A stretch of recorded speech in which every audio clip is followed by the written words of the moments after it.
talkSPORT Sports Update, powered by the Nissan van range. Scoring a winning hat-trick of performance, payload and price. Search Nissan Vans or head to your local Nissan Van Centre.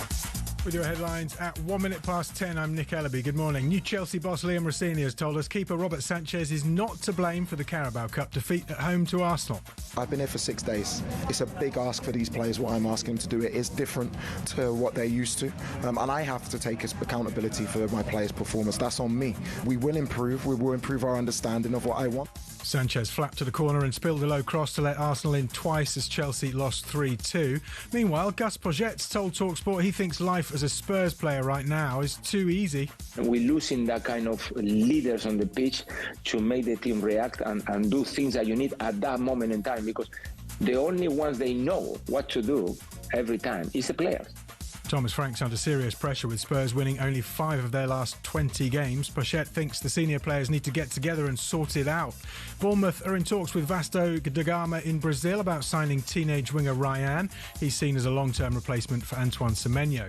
Pressure keeps mounting on the Birmingham police chief who banned Maccabi Tel Aviv fans from Villa Park in November. Senior Minister Wes Streeting's calling on Craig Guildford to resign today. The fact he hasn't, I really think, is a stain on his character that if he doesn't act quickly, he won't be able to remove.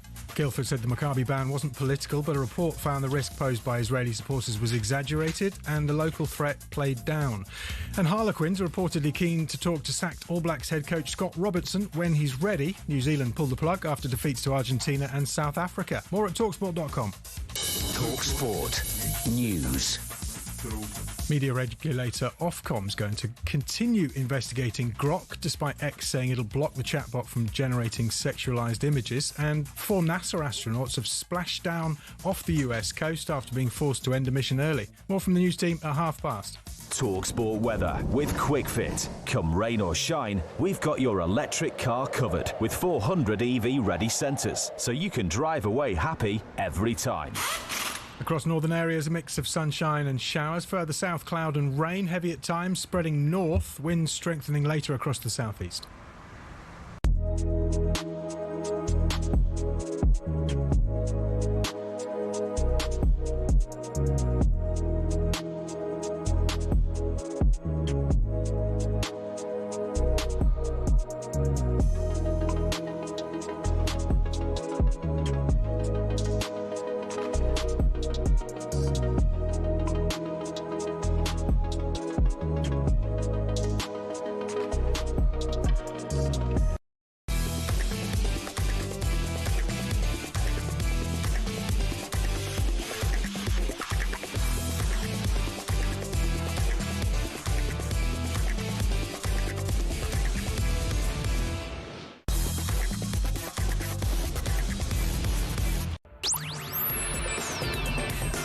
Good morning, everybody. You're listening to Jim White and Simon Jordan. We are live on talkSPORT. So it's advantage Arsenal in the Carabao Cup, beating Chelsea by 3-2. In Rossini's home debut, did it offer encouragement or just emphasise the size of the task ahead? Meantime, who's Saturday's London derby bigger for, Nuno or Thomas Frank? Do the numbers suggest Spurs fans are wrong to question their owner's ambition? Also today, is watching live sport a luxury? How accurate is Southgate on the evolution of a manager? We bring you the very latest transfer news, and from midday we talk boxing when we're joined in studio by Britain's newest world champion, Dalton Smith. Jim White, Simon Jordan, we're live in talkSPORT. 100% engagement. Jim White and Simon Jordan on talkSPORT. Well, I must admit, until last night, I hadn't watched a lot of it, and then I got into AFCON in a fair bit. Simon, I was in Morocco not that long ago. Oh, yeah. Morocco, the host nation, and now we know they've made it. They've made it to Sunday's final, and they will take on Senegal. So it's all going on quietly behind the scenes, but what it tells us is Mo Salah has missed out again. Oh dear. Just cannot get his hands on that trophy. Yeah, feel for him. I'm surprised you haven't managed to catch some free tickets for the Morocco AFCON. hosted tournament, given the fact you're over there and probably now the biggest supporter of Morocco, as you are often when you rock up at some football club. Newcastle fan, Brighton fan, West Ham fan, a friend of the owners, now a friend of the country. Yes. Well, yeah, it'd be lovely if Morocco do it as host nation. They were certainly very excited when I was out there just before Christmas, and now they've got themselves to the final. So I just thought I'd throw a bit of AFCON news in there. Because we've covered it so extensively. Yes, exactly. Simon, a lot to get through, not least advantage Arsenal, who beat Chelsea last night. I'll get to that. I'm just thinking, is it time for the hierarchy at Manchester United to show a bit of leadership, to show a bit of backing for the new guy in Michael Carrick? And would you expect a Glazer type party to show up for Saturday's lunchtime kickoff against City in the Premier League? Just a show of strength for Michael Carrick and his new team. Maybe. I mean, to what end? They're loathed by the fan base, rightly or wrongly. Yes. So what do they bring? Do they bring a positive energy? Will they bring an uplift? Will they bring a bounce? Will the fans respond to it? Yeah, the fans will respond to it. Certainly they'll turn around and pull them a Mooney, probably. They're still the majority owners. I know they are. But the reality of it is Michael Carrick is an interim appointment. Yeah. And so the Glazers turning up, despite the fact that I'm always for trying to give value to the ownership models rather than just constantly use them as something that people can weaponise, there's no benefit in the Glazers being in the building. They're not going to put any more money in the football club. They're not going to do anything positive in terms of give an uplift and a bit of feeling about the place because there's such a universal distaste towards them. Yeah. So I don't think there's any benefit in them rocking up. Well, if they can find their way. Alex Crook has messaged me, and Alex, as always, is working behind the scenes, telling me that it's our understanding that the Glazers are in town and that they have rocked up to the training ground, and that Sir Jim has pitched up as well. So it's a gathering of the great and the good of Manchester United. Yeah. At a time where... gathering of the owners, yeah. Where more recently it's been something about, you could put an adjective in there, show.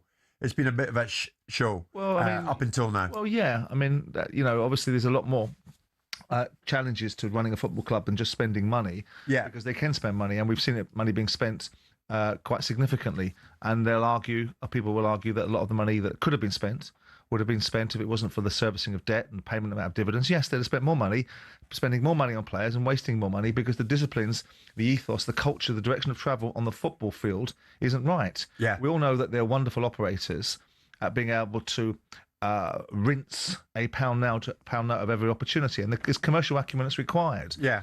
But they don't really know how to produce a successful football team. Sure. And so with that in mind, given the focus is on football and not whether they can get another commercial deal, there's zero benefit, zero uplift, zero return from the Glazers or Jim Ratcliffe, who's now made himself as unpopular as them, being anywhere. Right. Well, and the great and the good is a terminology for ownership rather than the actual achievements. Manchester United against Manchester City, 12:30 kickoff Saturday live on talkSPORT. And yes, I am hearing the Glazers are in town. So that means the Glazers presumably will be there come Saturday. Anyway, I'm glad to get that out the road. And our little AFCON chat as well. Yep. Good luck to Morocco and to Senegal in the final on Sunday. Advantage Arsenal, who beat Chelsea 3-2 in the Carabao Cup semi-final first leg last night. What does it mean now? Does it leave the tie finally balanced, Simon? Or is it a scoreline that flatters to deceive, would you say? I think the scoreline probably flattered to deceive. There were moments in the game that Chelsea got some ascendancy, but at times, I don't want to use the expression men against boys because it wasn't quite like that, but there was a gulf, there was a difference, there's a much more maturity and assured outlook that Arsenal have. They're a better side, they're a significantly better side than Chelsea. Chelsea are assembling and getting themselves together. They've got a group of young players that look like a group of young players that looked at times like they were easy to play against, easy to play through. It felt at times if Arsenal really wanted to ramp up the intensity and really go after them, they could score a goal anytime they felt like it. Yeah. And Chelsea got themselves back. Garnacho came on and scored a couple of goals and changed the direction of travel. Decisive decision-making from Liam Mousinho about when he wanted to make substitutions. He substituted people. He did it quickly, did it efficiently, got an outcome from Garnacho as a result of it. But there was never a point in my mind. I mean, I hoped Chelsea would do well, but there's never a point in my mind that I thought that Arsenal were going to lose this game. The moment Chelsea got back to 2-1, I thought Arsenal would go to 3-1. Yeah. And I thought Arsenal most likely at 3-2, Arsenal would go to 4-2. It had that look about it, Simon, but just a month ago, we were talking about Chelsea in a different fashion altogether, that they are going places. They are a strong unit. They might be there or thereabouts in the Premier League title race. I wasn't saying that. And now it's men against boys, apparently. I wasn't saying that. I think that you're talking about a team that's going to win the Premier League against a team that's going to compete for it. Now, I don't make the distinction. That's why I said I don't think it's quite men against boys. But I'm looking at a Premier League winning side in Arsenal, and a Premier League assembled squad, a Premier League winning assembled squad. A manager's been in situ for 6 years, has fought his battles, got his expenditure, got the ownership model behind him right, got his control over the direction of travel he wants the club to go into. And so you see a very assured Arsenal side that are now ready to assume the mantle of winning the Premier League. Chelsea are not at that stage still. Chelsea are still building, and they can build for a long time, I suspect, in people's minds. But they've got a good group of players, some talented young players, but they haven't, in my view, if you look at that Chelsea side, there's nothing about it that gives you the feeling that they've got steel and resilience and resolve. They've got good players, and they can hone that into a good side if they get the blend right. But I think Enzo Fernandez is becoming part of a mature part of Chelsea. But there's still, you look around and there's not, Caicedo wasn't there, but there's no N'Golo Kante, there's no Claude Makelele, there's no John Terry, there's no Ashley Cole, there's no standout players that go, there's the backbone, there's a spine. When the muck and bullets start flying, there's the guys that will pull the team together and ensure that they're difficult to play against. Absolutely. They're not there yet. Liam Rosenior's home debut, of course. I'll ask a question in a moment. I'll ask it now, in fact. Did it offer encouragement, or did it just emphasise the task of the size of the task that's ahead of him? But on Arsenal, what about Arsenal? This was Mikel. First of all, I have to praise the players for the performance, for the game that we just played against a really good opponent with so much quality on that pitch. We have the feeling at the end, after the 1-3 and the very dominant period that we had in that time, that we had two massive chances to score the fourth one. And the result would have been very different. But in that moment, they had an action, they created a corner, they scored a goal, and it's game on. So that feeling is not perfect, but as well we have to value what the team has done again. Yeah, I would have thought that he was slightly disappointed in that, even though they're ahead and they won it. It wasn't a 5-1 or a 4-1, and I thought it might end up that way. No, I mean, he always presents the most positive image of his side. He doesn't present the same positivity about officials and other things when he feels that things, even when they're playing in a League Cup game and they can't hit the target, he'll tell you it's the balls that they played with rather than necessarily the ineptitude of his own side. So his job is to make sure that the best version of the circumstances are represented, and he's very good at it. And his Arsenal side, I mean, I didn't think Arsenal were fully at it last night. I didn't think they were running at full throttle. They had good players out there, but as he wasn't in the side, other players weren't available to them. So I look at it and think to myself, they've gone to Chelsea with a load of blood and thunder, a new manager, a cup semi-final, done their job. Yeah. They won't like the fact they've conceded 2 goals. They too looked at times like they could get, they weren't as secure. That's because ultimately their back four unit wasn't quite the back four unit that's been so formidable this season in terms of the inability to concede goals or people to score against them. But they've done. He will be pleased with a 3-2 result. Oh, of course. He'll know that the first goal. I mean, if Chelsea get a goal, if Chelsea can get the first goal in the return, it's game on. Yeah, it's game on. The next goal, if Arsenal get it, it's the job's done. I think the job's done. Well, I thought the best Chelsea would get out of this game might have been a draw. Yeah. The bespectacled Liam Rosenior cut an interesting figure. I was watching him last night. I like Liam. I've known him a long time. Now he's in the hot seat. And even though Sanchez made a rick of the first goal, the goalkeeper, Liam was quick to jump in it afterwards and say, all these mistakes, those errors, they're on me. I think the first goal was disappointing. It's a team. That was a team goal. That's not just not on Rob. I'm asking Rob to do things that he hasn't done before. I said to him before the game, and I made this really clear: when my players make mistakes, I'm accountable. That's on me. He made a save in the second half that was absolutely world class. That could have put us out of the tie.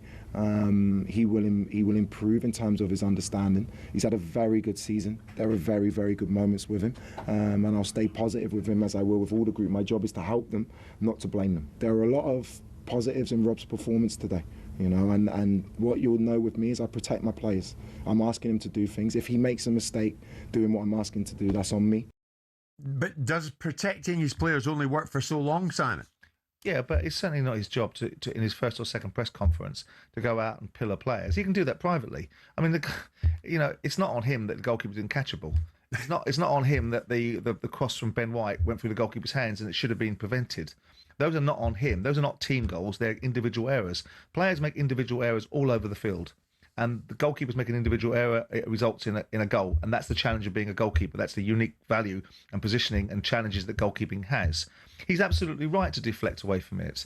I mean, I did have to say at times, watching Chelsea build out from the back, he said it himself, I've got to look at the build. Because some of the passing from the back, even in the last 5 minutes when they're trying to score a goal and they're building from the back, you're going, for the love of God, get the ball forward. Exactly. I mean, where's your brains in this situation? Yeah, exactly. They're programmed in a certain way. Liam's interviews are sensible, solid. They're not particularly, I don't think they're particularly assured. They don't swagger. There's no hubris with Liam Rosenior at this moment in time. There's no essence of elite management about him right now because he isn't an elite manager. Well, it's early right yet, now, isn't it? It's early yet. But take me to the break with this, Simon, and I'm going to put it out there this morning. Have these two, Arsenal and Chelsea, embarked on a role reversal in the last decade or so? Are Chelsea now the paper champions and Arsenal the real deal? Well, Arsenal haven't won anything. I mean, Chelsea and Arsenal... Come on, look at where they've got to. Well, Arsenal 6 years ago have had a change of ownership. They're on the precipice. And so they should be. They've spent fortunes. They've given a manager 6 years to win something. Arsenal have, ever since the change of shareholding in Arsenal with Usmanov, and ever since post-COVID, Kroenke has woken up and gone, you know what? Let's back with people. Yeah. Let's stop aspiring to be top four and competing in Europe, which was the focus that we gave to Arsene Wenger, and start aspiring to win again. Yeah, but Chelsea are not happy with top four. Arsenal want to win everything. Well, I think Chelsea are building in the same way. People won't like to hear it because they've been through an Abramovich era. People won't like to hear it from me because they think I'm now an acolyte of Chelsea's. I'm not. I just call things as I see them. Yeah. Chelsea are rebuilding a side. For whatever reason, they've got a model of younger players. But I don't know if it's paper champions. I don't know if compare and contrast is relevant because Arsenal have changed the way that they operate.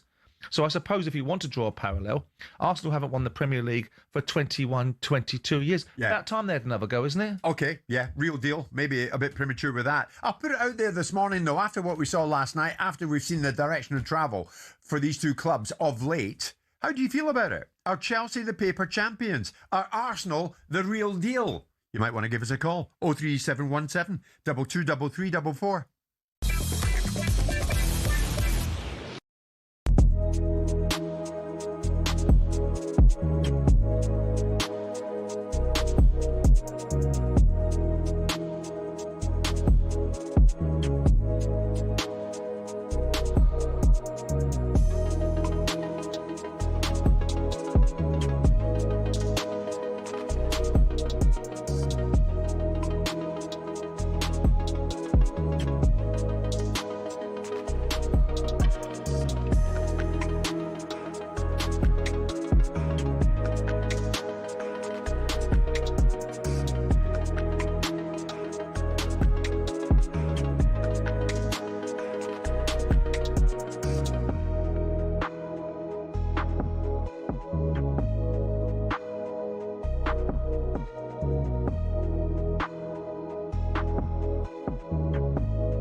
everybody. It is Thursday morning, January the 15th. It's Jim White and it's Simon Jordan. Well done, Martin O'Neill.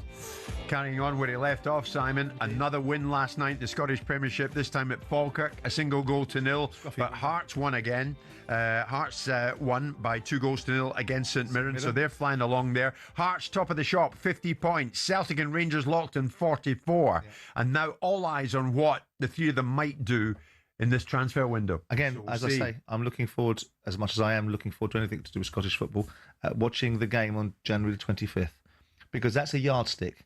Martin, what, Hearts Celtic? Yeah, well, Martin didn't get that game, did he? He handed over the baton to Wilfred Nancy, and Nancy took up that game, and then Roma and whoever else, St Mirren, in the first week. Yeah, and ultimately now Martin's back. He's got 2 wins under his belt. He's proved the point that actually you can switch a light on, and the players should be looking at themselves actually.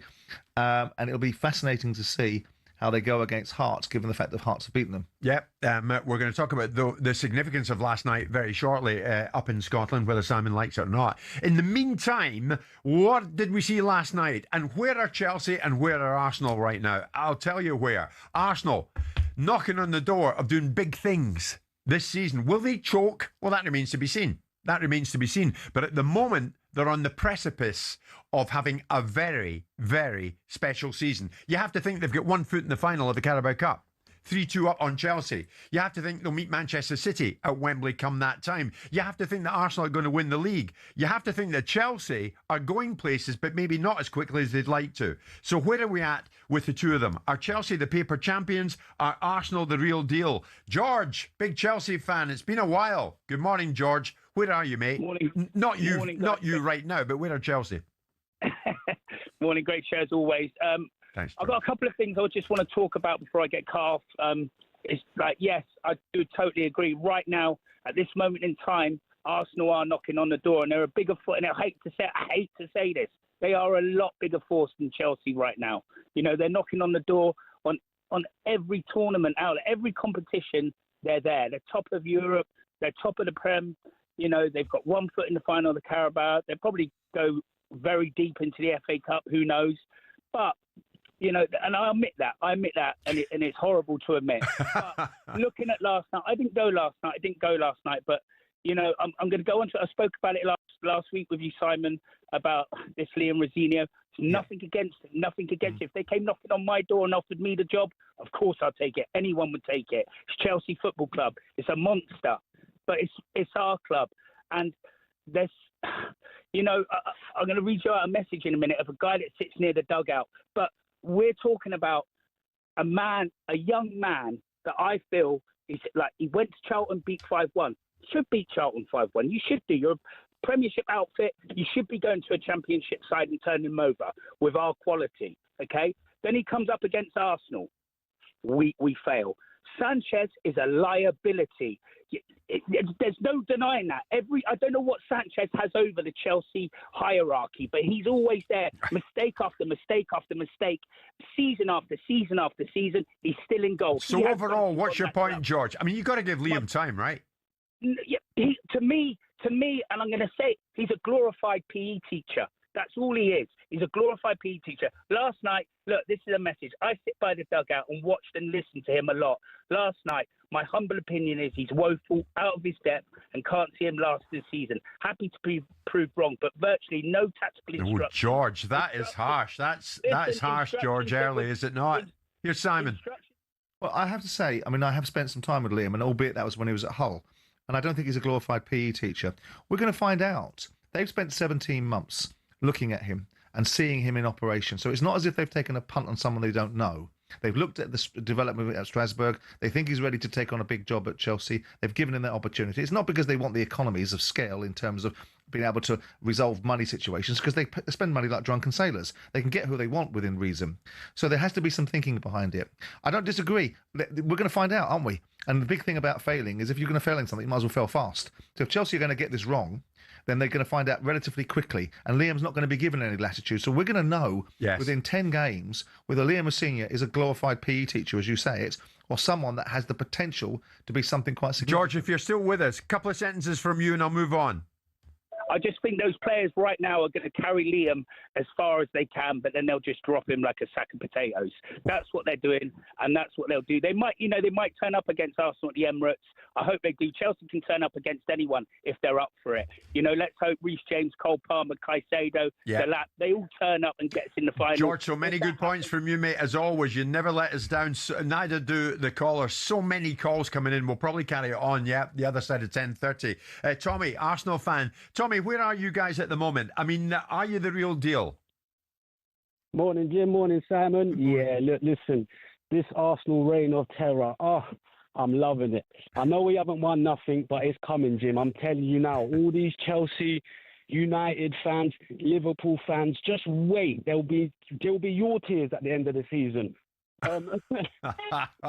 You do sound as if you're loving it, Tommy, but it's still to be done. Are you confident this season it will be done? This is the only season I'm confident because we've got a squad. Every other season, we've been expected to win it. I don't know why we've always been expected to win it, but this season we're coming for it. And on top of that, Man City have spent 430 mil to try catch us in the last year since Semenya.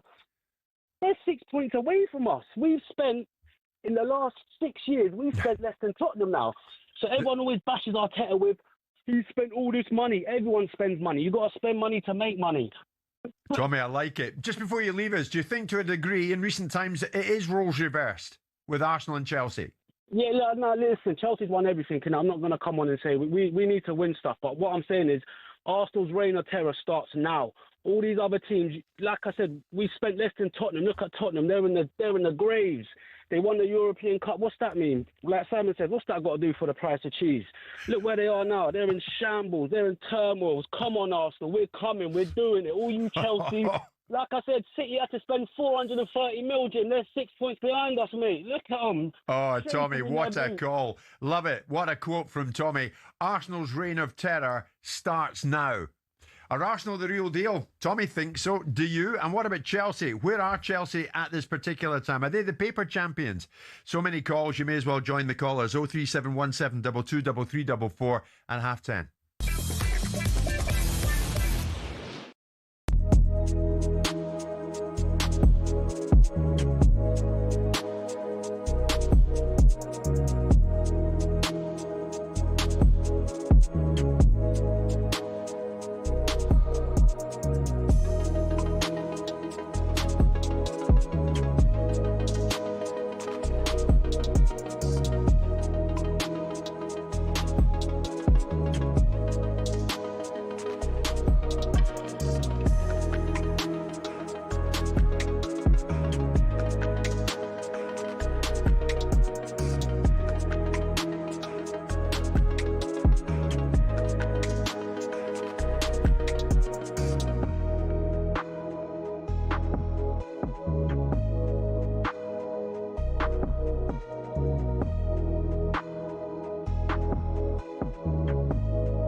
talkSPORT's Danny Murphy says Liam Rosenior will be the happier manager despite Chelsea's 3-2 loss to Arsenal. He knows the keeper's given them 2 goals, and those young lads who he probably didn't expect to have to put together have shown a lot of positive things. Well, Robert Sanchez flapped at a corner and spilled a low cross to let Arsenal score twice, but Rosenior is refusing to blame his keeper. I have to take accountability for my players' performance. That's on me. We will improve. We will improve our understanding of what I want. Elsewhere, pressure continues to grow on the Birmingham police chief who banned Maccabi Tel Aviv fans from Villa Park in November.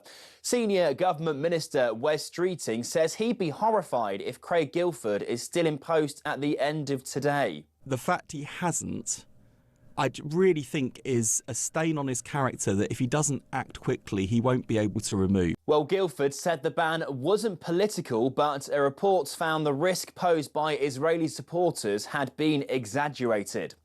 On to rugby now, and Finn Smith's in a race to be fit for the start of the Six Nations. The England fly half is waiting on scan results assessing his calf injury. And not great preparation for the upcoming Australia Open. Emma Raducanu is lost to world number 204 Taylor Preston. That was in quarter-finals of the Hobart International.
It is indeed. Good morning, everybody. It is Thursday morning, January the 15th. It's Jim White and Simon Jordan. We're live on talkSPORT. So many of you, and I mean this, so many of you come up to me in the street and tell me how much you enjoy watching the show, watching the clips from the show later on in the day, and that's because the show is on the telly. It's everywhere these days, and that is good. Even Prime Video, you can watch the show as well as listen to it, and you are doing that in big numbers, which makes us both here very, very happy indeed. Today will be no exception. Later on this morning, being a Thursday at 12 noon onwards, we'll talk boxing. And Simon, the great and the good from the world of boxing, largely down to yourself and Spencer and the rest of you, what you do on Top Boxing. Dalton Smith, yes, our newest world champion, is coming in here to join us in studio. Very good. You rate him highly, don't you? You can't not do. I mean, Dalton's been on Talk Boxing. He's a lovely lad. Yeah. I mean, he's earned the right. He's won at every single level. He's done everything he wanted to do, from the schoolboys up to where he is now, from the amateurs to where he is now. He's won a world title in one of the hardest ways to do it, by going over to America and beating an existing champion. So fabulous. This is his moment in the sun. And now it's an opportunity for him to build out a real world title career, get paid, get all the rewards that go with that. So fabulous. And I like Lewis Crocker, who was in with us before. Yeah. You saw the emotion, the feeling that he and his father had, and Lewis Crocker had when he beat Paddy Donovan. And that's a wonderful thing to witness when you see someone achieve their ambitions, and it's unfiltered. And you don't get all the sanitised, well, it's all a bit casual about it. He loved winning the world title, and he deserved all of it and all the applause he's getting right now. So what is next for Dalton Smith? We'll find out more when he's in studio with us from 12 onwards. Looking forward to that.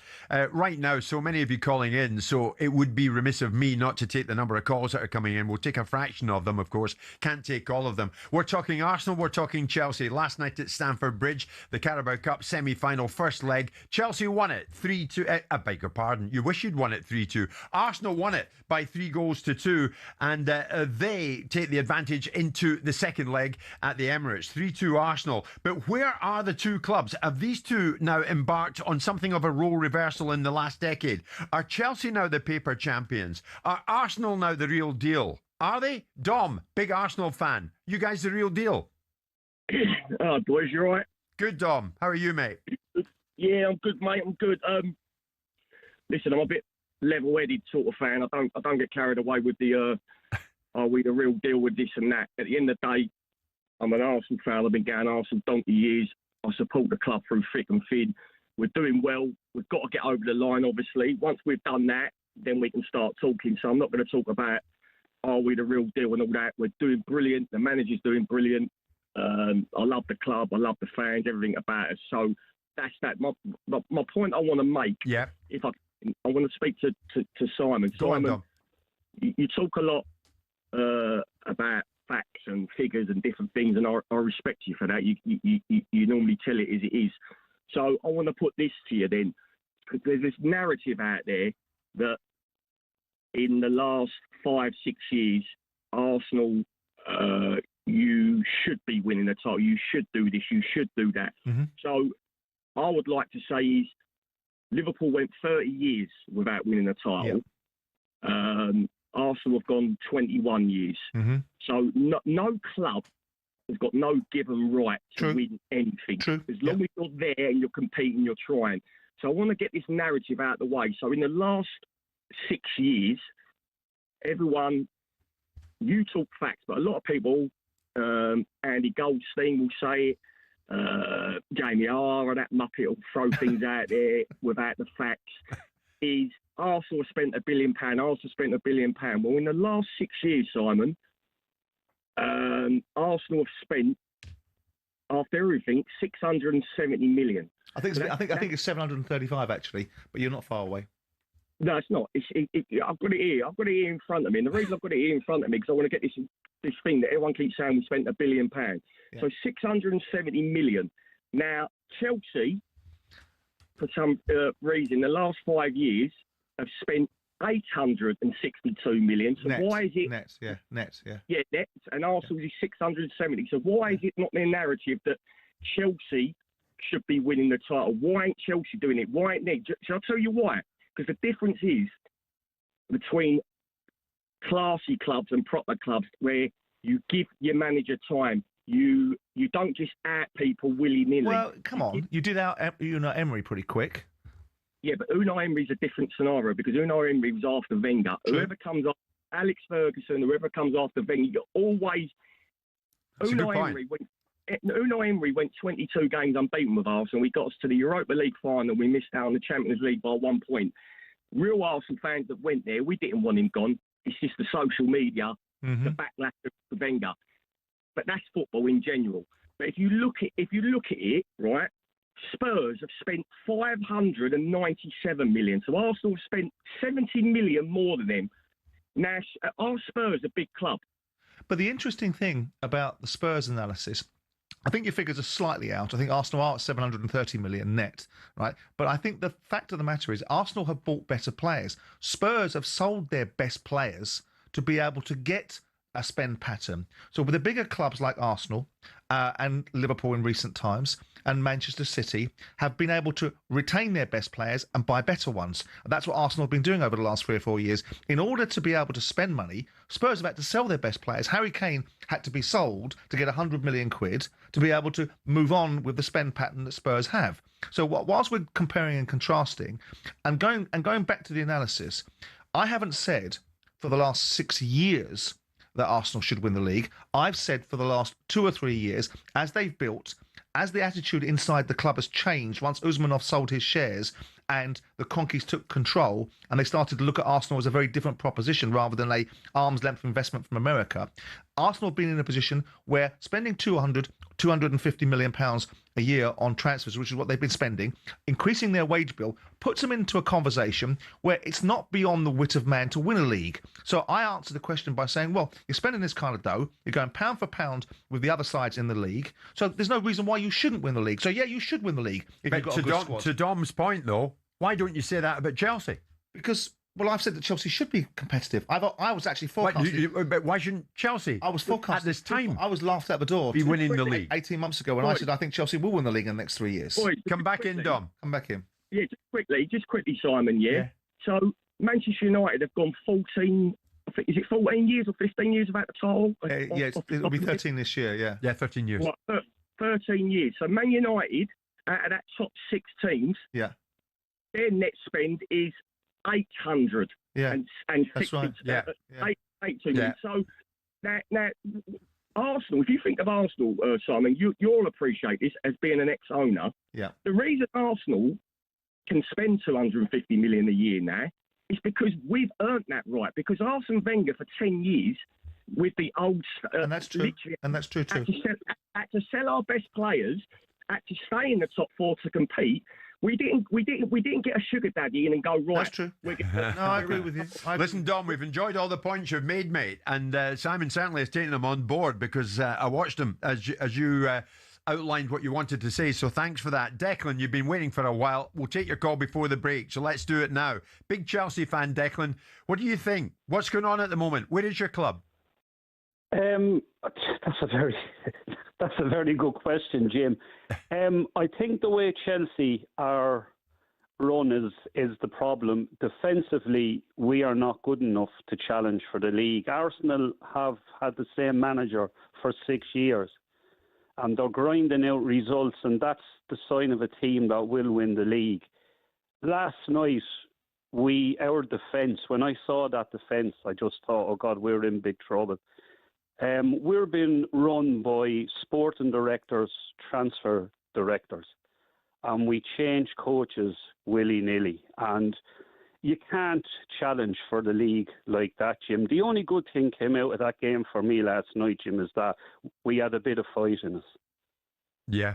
But you can't compare where the two teams are and the way that the teams run, Jim. You go back, Jim, 20 years ago. The manager called the transfers. He knocked on the chairman's door. I want one of these 3 players. Can you get them for me? It's not run like that anymore. Yeah. And if you're a transfer director and a sporting director and you're bringing someone into that team and that player's not doing well, that's not looking good on you. Sure. And Declan, as a Chelsea fan, does it pain you to say it? Are Arsenal the real deal? I won't say Arsenal are the real deal, Jim. They're the best team at the moment in the league, the way Liverpool were the best team last year. And look, fair play to Arsenal. They grind out results. They've got very good players. I don't particularly like watching Arsenal playing. I'm sure there's millions of supporters of them now going, this Irishman don't know what he's talking about. But not they're at not all. good on the eye, Jim, but they're a very good team. They remind me of what we were like the 2 years we won the league under Great. Jose Mourinho. Where are you calling us from? I'm from Waterford, Jim, and I support Waterford FC too. I'm a season ticket holder there, and I just love football. And Jim, I love the show. Yourself and Simon are superb. I really love the show. Thank you. Declan, thank you. Wow, you've just been a big part of it. Declan, thank you so much for joining us. Waterford, hi to everybody out there this morning. We'll continue the Chelsea-Arsenal discussion after this.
It is Thursday morning. Jim White and Simon Jordan live in talkSPORT. So many of you calling in. We want to take a couple more calls and then we will move on because this tie is not over. We're talking about the Carabao Cup semi-final between Chelsea and Arsenal. It's not over. Chelsea got back into it thanks to Garnacho. A couple of goals at the end.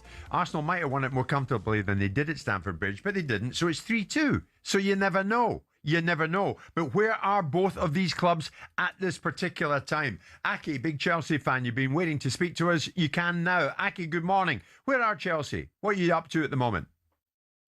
Morning, Jim. Morning, Simon. Morning, Aki. I mean, Arsenal, what can we say? I mean, you look at the game last night and people come out of the game and saying Chelsea's in the tie and Chelsea is still in the tie.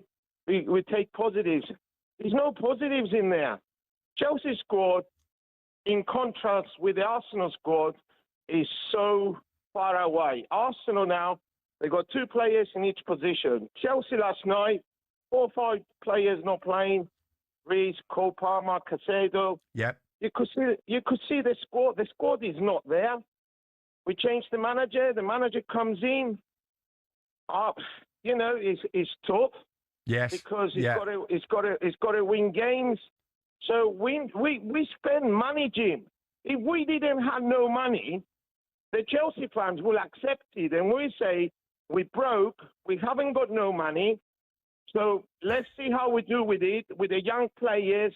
Let's do with a few small transfers. Let's see how we deal with it. Sure. But we spend money, and the money we spend them on the wrong players. The squad looks so weak.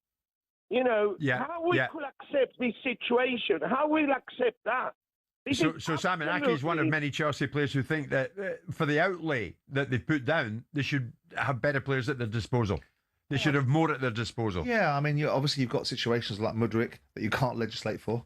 You're going to spend £90 million on a player that fails a drugs test, and all of a sudden there's a problem there. You've got players like Lavia that other people wanted that are injured. Caicedo was out yesterday. You look at Liam Delap. You look at the boy Padro. Chelsea have got the makings of a very good side. Yeah, I just don't think they've got the balance right, and they've spent a lot of money. I think Enzo Fernandez is now becoming a significant player for Chelsea. I always looked at it and thought 110 million quid that they were desperate to spend on this Argentinian captain, Argentinian player that was ultimately, a major godsend for the Portuguese side that sold him. Yeah, I think they're probably about 2 or 3 experienced players away from being a seriously competitive side. So they're a bit away yet. Joe, Chelsea fan, you're a bit away yet, but you concede that, wouldn't you? Yeah, I just want to talk about Stato Dom, spouting out a load of hot air. I mean, look, at the end of the day, they've spent a lot of money and they're just nowhere near good enough, for what they should be. But my main point I want to talk about is Liam Rossini yesterday. Now, he can tell Sanchez, he did tell him loads and loads of things about what he wants him to do, but we changed our back 4, I think, 4 times. We consistently changed our back 4. And Sanchez doesn't know what he's meant to be doing. The players in front of them, their capabilities on the ball. And you look at the Arsenal, that back 4, right? Timber, Ben White, Saliba, Gabriel. As soon as Gabriel's fit enough, he plays 90 minutes every game. Yeah. And our biggest problem that I can see week in, week out is we keep changing our back 4, and they don't know what they're meant to be doing. Yes, no consistency. No consistency. Sanchez panics. I was sitting. I've got a season ticket. I was sitting set up, and I think to Simon, when kids control the ball when they're 5, they put their foot on the ball. When we're controlling the ball, we're putting our foot on the ball. We're not opening up. We're not looking for players. We're so far off it. It is just like I said. We've just got no consistency. You sound very pessimistic, mate, about where you are at this particular time.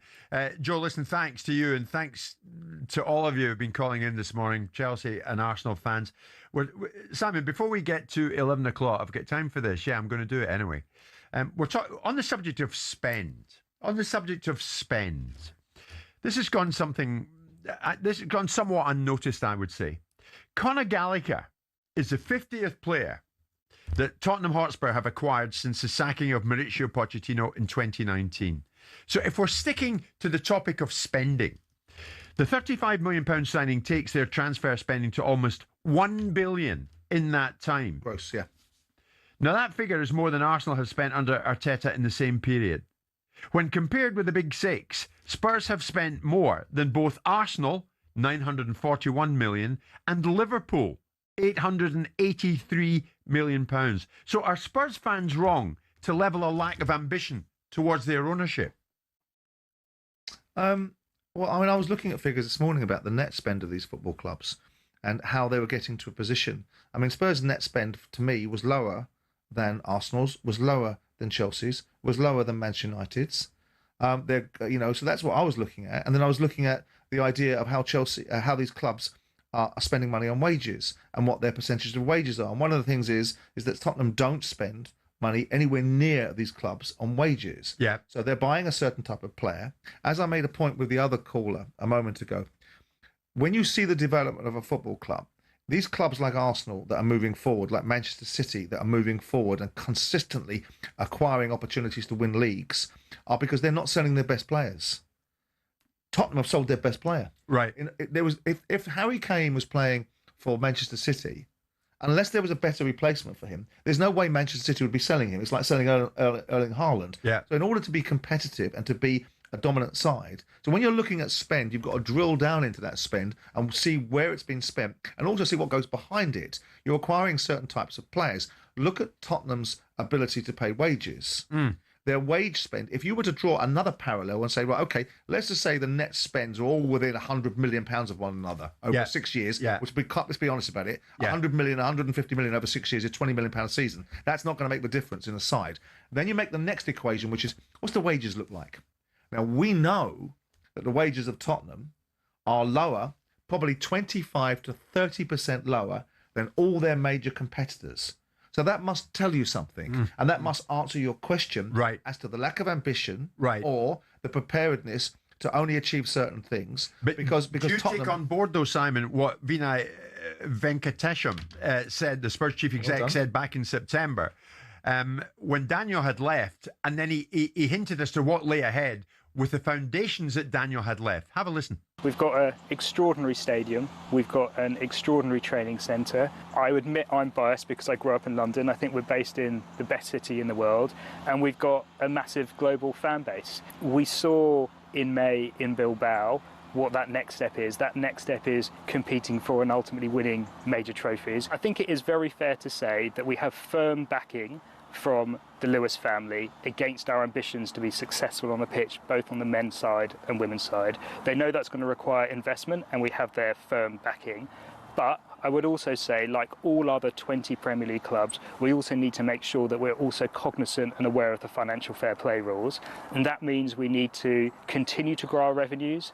We need to continue to develop players, both from the academy and young players that we buy. We need to make sure that we're selling players at the right time. And we also need to make sure that every time we're recruiting a player, we're making smart decisions, both from a sporting perspective and a financial perspective. If you don't do that, because of how the financial regulations work, you can find yourself in a position where you've got money to spend, but the regulations don't allow you to spend it. So, Simon, that kind of goes to your point, doesn't it? Well, because there's quite a note of caution in there. I always find the provision of the bleeding obvious as not particularly enlightening. You know, that's bleeding obvious. Nobody wants you to sign bad players, and nobody wants you not to recruit well, and nobody doesn't want you to develop your incomes. So these are all statements of the bleeding obvious. The fact of the matter is that Tottenham Hotspur, because of their structuring, orchestrated, engineered, facilitated and approved of by the Lewis family, who were the primary shareholders in this business, they weren't able to do certain things. They built a stadium. Arsenal compromised, as we heard from a caller, 10 years to pay for their stadium. Yeah. Daniel Levy built a stadium and told people that ultimately the stadium is going to be, the material benefit to the football club is going to be massive. He didn't say it was going to be the next day. He said this is what's going to happen. And as a result of that, the debt ratio that Spurs have gives them certain responsibilities to the borrowings that they have with the bank, which means they cannot do certain things. Now, not to say the Glazers, now the Lewis family could have stepped in any time they wanted and gone, I'll tell you what we'll do. We'll reduce some of the debt burden. So the ratio of wages that you've agreed with the bank, the banking covenants that you've agreed with them, that your wages won't go above 50%, you no longer have that problem anymore. They could have done that any time they wanted over the last 5 years. Right. They haven't chosen to do it. They've chosen to do it now when they've done their little coup d'etat with Daniel, removed him, put him under full court press, probably want to buy his shares a far lesser price than perhaps they're worth, and they're doing their own little agenda. They have the ability now to go and do what they wish if they choose. There's no PSAR governance issues that they've got because Daniel Levy and the people that worked alongside him, including his number 2 now that's the number 1, built a solid ship. The fact is they've gone and bought Conor Gallagher. Well, that's ambitious. You sold Brennan Johnson for 35 million quid to pay for it. So with due respect, let's see some. If you're gonna write these sort of checks and give this sort of noise, let's start seeing backed up with it. Got you. Okay, let's see what Spurs are made of. Fair enough. So much for ambition and spending. We'll move it along. Stay with us. Jim White, Simon Jordan, live on talkSPORT at 11 o'clock.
talkSPORT Sports Update, powered by the Nissan Van range, supporting van owners to get the job done. Search Nissan Vans or head to your local Nissan Van Centre. The headlines at 3 minutes past 11. I'm Nick Ellaby. Good morning. Liam Rossini is taking positives from the Carabao Cup defeat to Arsenal. He's pointed to energy, attitude and intensity shown by his Chelsea players. Simon Jordan says they're light years behind Arsenal right now. If you look at that Chelsea side, there's nothing about it that gives you the feeling that they've got steel and resilience and resolve. They've got good players, and they can hone that into a good side if they get the blend right. But I think Enzo Fernandez is becoming part of a mature part of Chelsea. Now, Gus Poyet's told us the senior Spurs players have to get together and take responsibility for their poor run of form. I think life at Tottenham, as a Tottenham player, is too easy. You cannot be so good to win a European competition and finish 17th in the league. Thomas Frank's under serious pressure ahead of the West Ham game on Saturday, but Poyet says there's a lack of on-pitch leadership at Tottenham.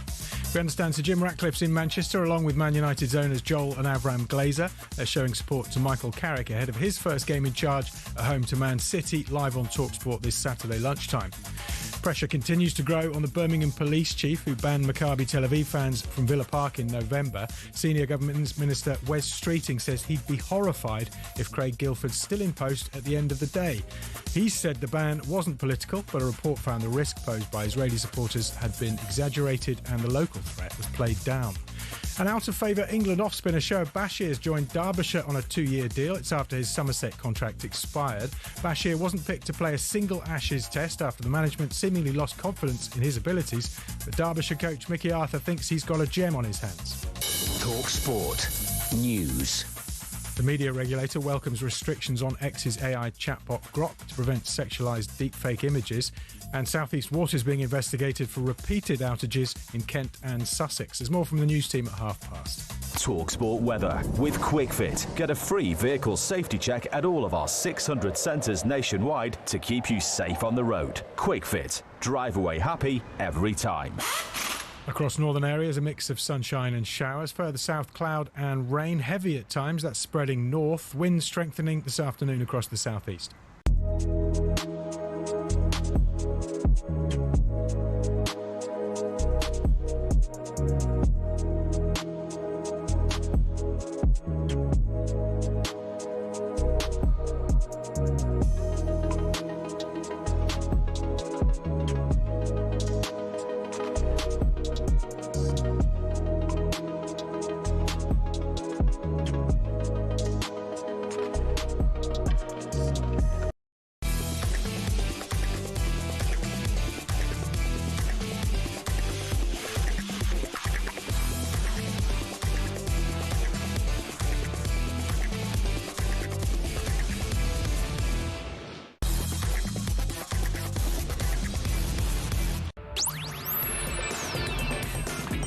Good morning, everybody. It is Thursday morning, Thursday, January the 15th, the morning during which the Glazers pitched up in town. The Glazers are over at this particular point in time. So too Sir Jim Ratcliffe, and we understand they're in Manchester ahead of the Manchester derby. Maybe, of course, to give a bit of backing to the interim who followed the interim, the current interim, Michael Carrick, taking United into the game against City at the weekend. We'll see where that goes. We'll see if any pictures appear on social media, as I would presume they will, of the Glazers in town ahead of the Manchester derby.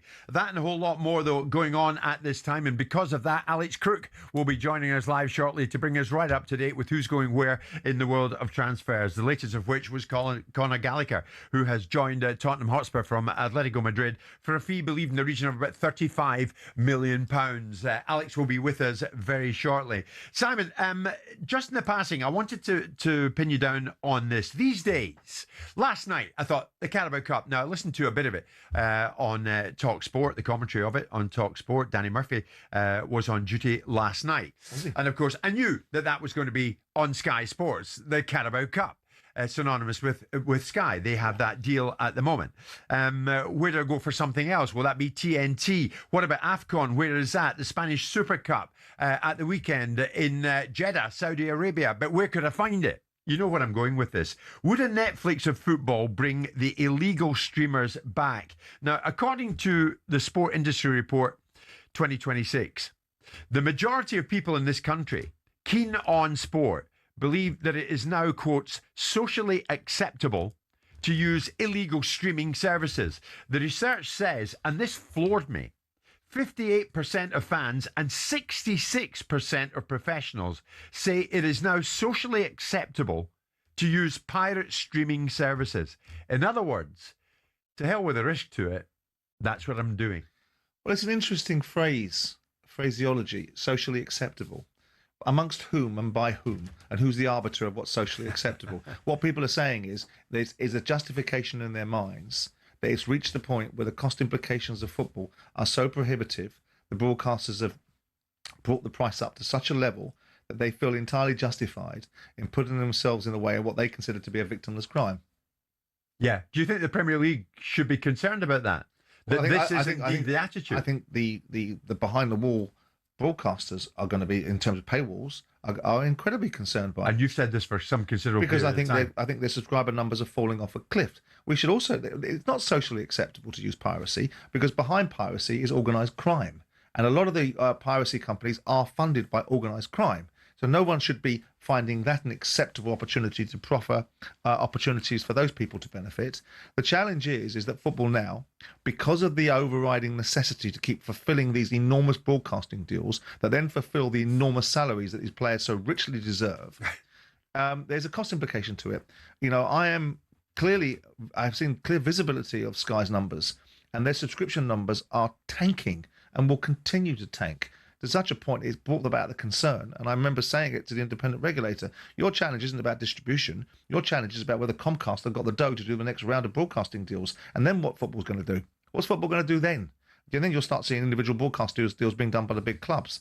And that's an interesting thought process, because the subscriber numbers at Sky are not what Comcast ever anticipated. The reasons why Comcast bought Sky is because their subscriber model in the US was suddenly running up against a point where it reached saturation point, and the European markets looked like they were going to be a major opportunity for them. Yeah. They aren't, because people are now looking at the cost implications of these Fire Sticks or these IPTVs and saying, well, why would I pay £100 a month just to access Sky, let alone what I will get from TNT, let alone what I'll get from any of the other behind-the-wall paywall broadcasters? You can ask yourself that question, but if you don't pay it, what you do otherwise is illegal, and you can go to jail for it. Correct. But that doesn't seem to deter people. Here's the thing. Can you go to jail for it, or is it the reseller of the proposition that goes to jail?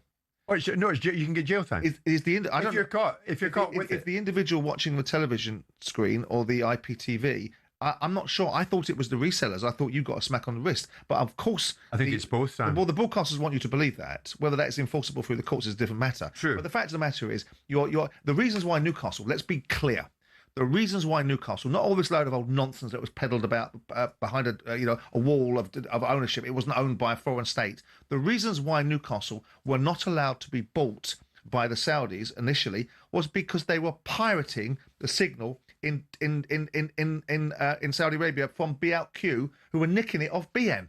And the moment they settled that case, BN had the Premier League rights, which was Nasser Khelafi's business. Yeah. BN had the Premier League rights, and the moment the Saudis acknowledged to have no IPR laws in their country, no intellectual property rights, so you can't sue them for hijacking or for piracy, the moment BLQ, who broadcast from Saudi, copped to the fact that they'd been nicking BN signal and broadcasting Premier League games on a pirate platform and paid £1 billion of damages, Newcastle were then allowed to be bought by the Premier League, because that removed all their objections. So that obstacle was moved out. The objection should have been, we don't want a nation state owning our football club, rather than saying, oh, it's behind a wall. They're not the same people. So on your Netflix of football idea, yes, of course, would that bring the illegal streamers back? Because the price point would come down. Of course, I've always said that. That would. The big thing is resistance to price. The social acceptability is not what they're arguing about. The categorization or the terminology is not the right terminology. They're saying it's justifiable against the cost implications. That if you were asking somebody that bought a Fire Stick or paid whatever these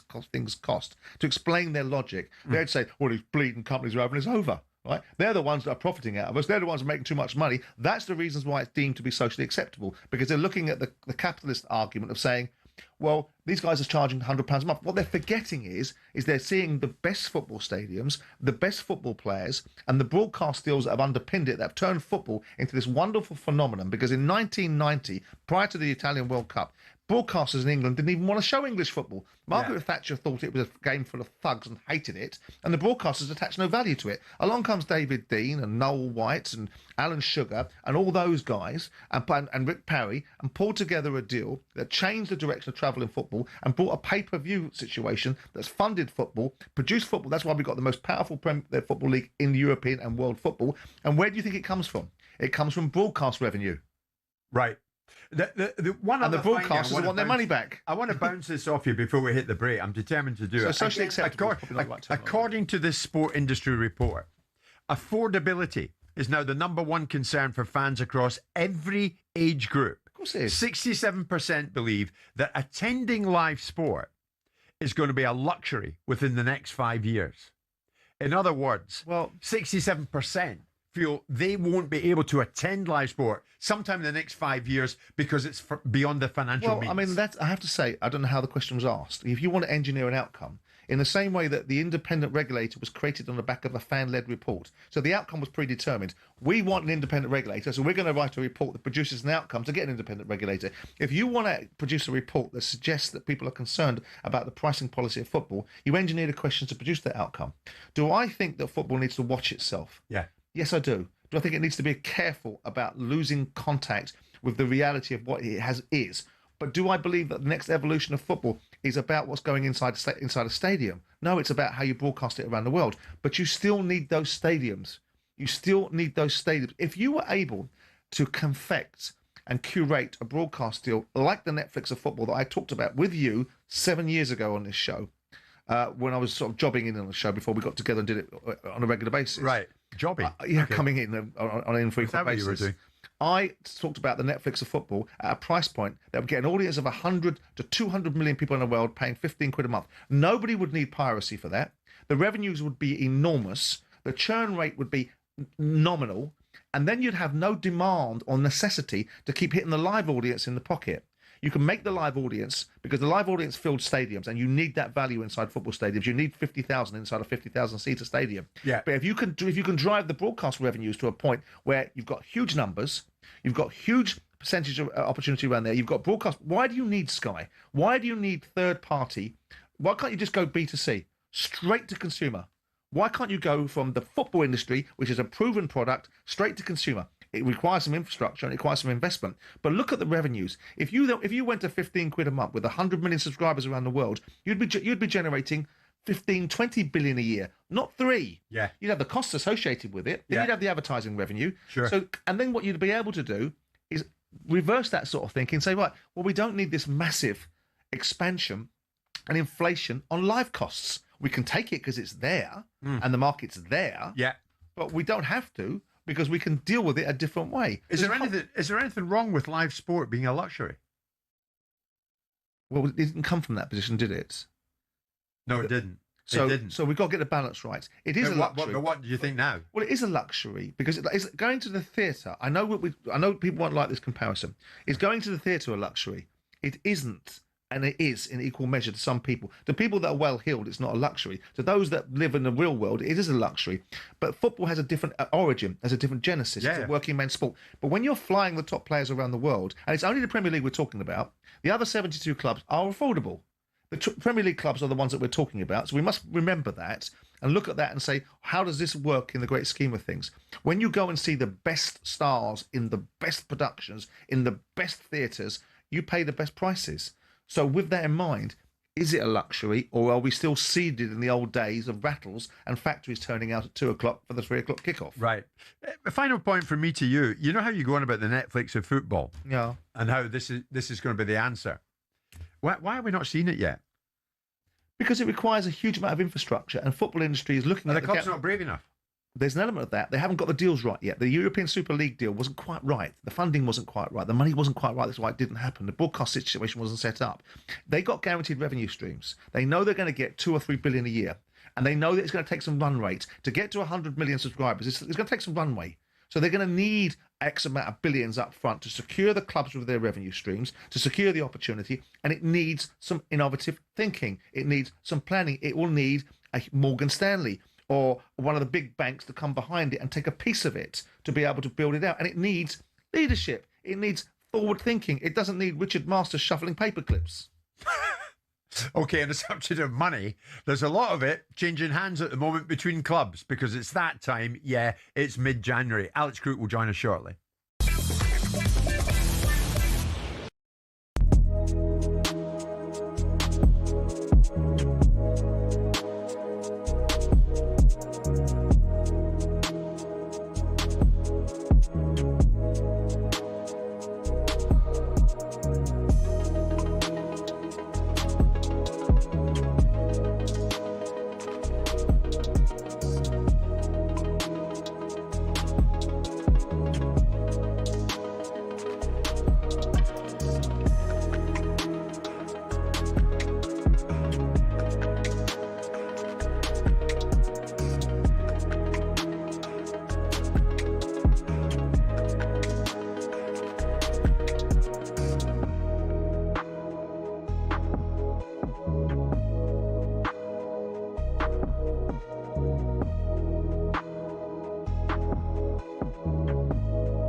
transfer window update on talkSPORT with Intuit QuickBooks. Tackle your self-assessment with Intuit QuickBooks. Search QuickBooks to find out more.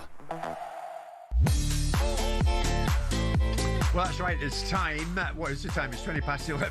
We're going to get an update in the transfer window. We're going to do that with Intuit QuickBooks. And Alex Crook, my colleague here at talkSPORT, joins us live in the show. Alex, you're working behind the scene. I know you are. Just before we came on air, I got a sniff of the fact that the Glazers are in town in Manchester, and you, as only you can do, stood it up and did some digging, and you found out that yes, they are here, and it's a sizable gathering involving Sir Jim as well. Why so? Just to get behind Michael Carrick or what?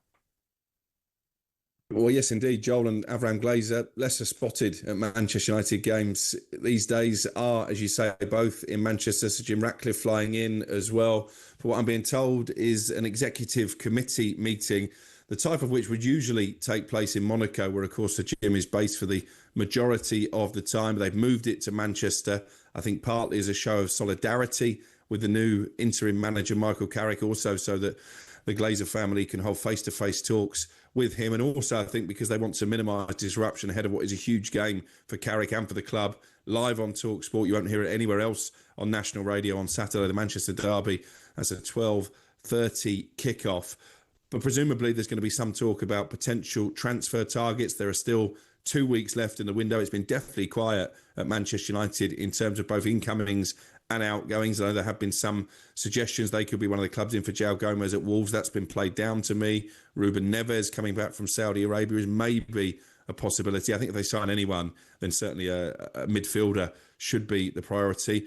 But in terms of outgoings, I think all the disarray behind the scenes with Ruben Amorim's departure has held that up as well. Kobbie Mainoo we expect to stay now. And Joshua Zirkzee, Roma seem to have gone cold on the idea of signing him, partly because they've got Daniel Marlon coming in from Villa, but also because Manchester United don't show any real desire to let him go in this window. Be interested to be a fly on the wall when the great and the good, the Glazers, Sir Jim, the rest all gather and we hear what they're talking about. Yeah, see, I think none of that's relevant. I think the only reason they're meeting is they've got challenges about the finances of the football club, and I think they're going to find a way forward to see who's going to fund it, because the Glazers are not going to put any money in. They've got a debt problem in terms of how much debt they've got against the football club, and I don't think they can borrow any more.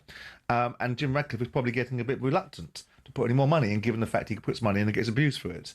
So I think there's more to do with the structuring of what they're going to do going forward. It might coincide with the transfer window and spending some money, but it's not about welcoming Michael Carrick in any more than they would have had a meeting to welcome in Ralph Rangnick. It's more to do with the structuring, I think, of the way that they're going to go forward, given the fact that looking at Man United now, they've got challenges. They're not in the position that Jim Ratcliffe said 18 months ago, which has got no money, or a year ago. I don't think they've got huge amounts of money to be able to spend on acquiring what's clearly needed, which is better players. Yeah. I think they also might have some challenges, some real challenges on PSR, and someone's going to have to pony up some more money, and it ain't going to be the Glazers, because they've never done it previously. That's what I think they'll be talking about more than, hello, Michael Carrick, we're looking forward to you running the club for 5 months. Okay. Are we looking forward to seeing Lucas Paquetá playing for West Ham against Tottenham Hotspur at the weekend, Alex, or is that not going to be happening?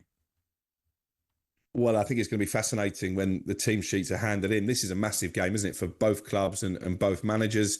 I think West Ham will take confidence from their victory over QPR in the FA Cup, but it's league points they really need. And we know that Thomas Frank is under massive scrutiny, particularly from those Tottenham supporters. Mixed signals when it comes to Paquetá, Jim. I think yesterday his camp were briefing that he's got a back injury. That's why he didn't play against QPR at the weekend. That's why he's not been training. If you speak to sources at West Ham, they'll tell you that he's not carrying an injury. And actually, this is all part of a bigger ploy to try and force his way out of the football club. We know they've rejected one offer, at least from Flamengo. That is his preferred destination, to return to Brazil. I think he's wanted that actually since this betting scandal first started to engulf him. Obviously, he's been cleared of those charges, but he's not been the same player since. Nuno wants him to stay, but I think is very much open to debate if he's going to be part of the team or part of the squad to face Tottenham on Saturday. I'll probably never use this phrase again, Simon, but if you were David Sullivan, would you be happy to see the back of Paquetá? Well, this version of him, potentially, yeah. Because, if he's not invested, not interested, not engaged, then you need everyone. You need everyone, all hands to the pump, don't you? Yeah. So you can't have a player that you're convincing to play So I'd be frustrated from that point of view. I'd also be curious to see why there was a necessity for him to want to depart from the football club that stayed strong with him during his challenges. And obviously I'd want to be supporting him economically in his case against those that charge him with these spurious charges that he managed to exonerate himself from. So there'd be a raft of emotions that I'd be looking at. But I'd be looking at the manager saying, do we need to keep him in the building to get us past the problems that we've got? If we do, sit the little sod down and tell him some realities. If we don't, and the best thing to do is trade him out, let's get on with that and move on to what we need next. That's good. Keep it harmonious, anyway. What about a replacement down at Bournemouth for Semenyo? Any news there, Alex? Yeah, I think Bournemouth could be quite busy between now and the end of the window. Obviously, Semenyo sold to Manchester City, the latest high-profile departure. The player they're looking at to replace him is another player based in Brazil. He plays for Vasco da Gama. He goes by the name of Ryan. He's only 19 years of age. So I think this will be very much a long-term replacement, but they'd like to get it done in this transfer window as possibly. And another potential arrival is one we spoke about, I think, earlier in the week. He plays under Robert Keane at Ferencváros at this moment in time. Alex Toth, one offer rejected. They've got a game against Midtjylland today. It's a 1 o'clock kickoff UK time. He's not going to feature in that, so that suggests to me that maybe that move to the Vitality is getting closer. What's the mood like down in Bournemouth?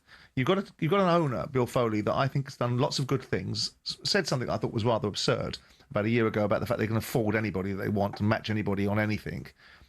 Yet repeatedly now loses their best players because everyone comes along, even the big clubs like Madrid and Liverpool and Manchester City are now coming along and picking their players.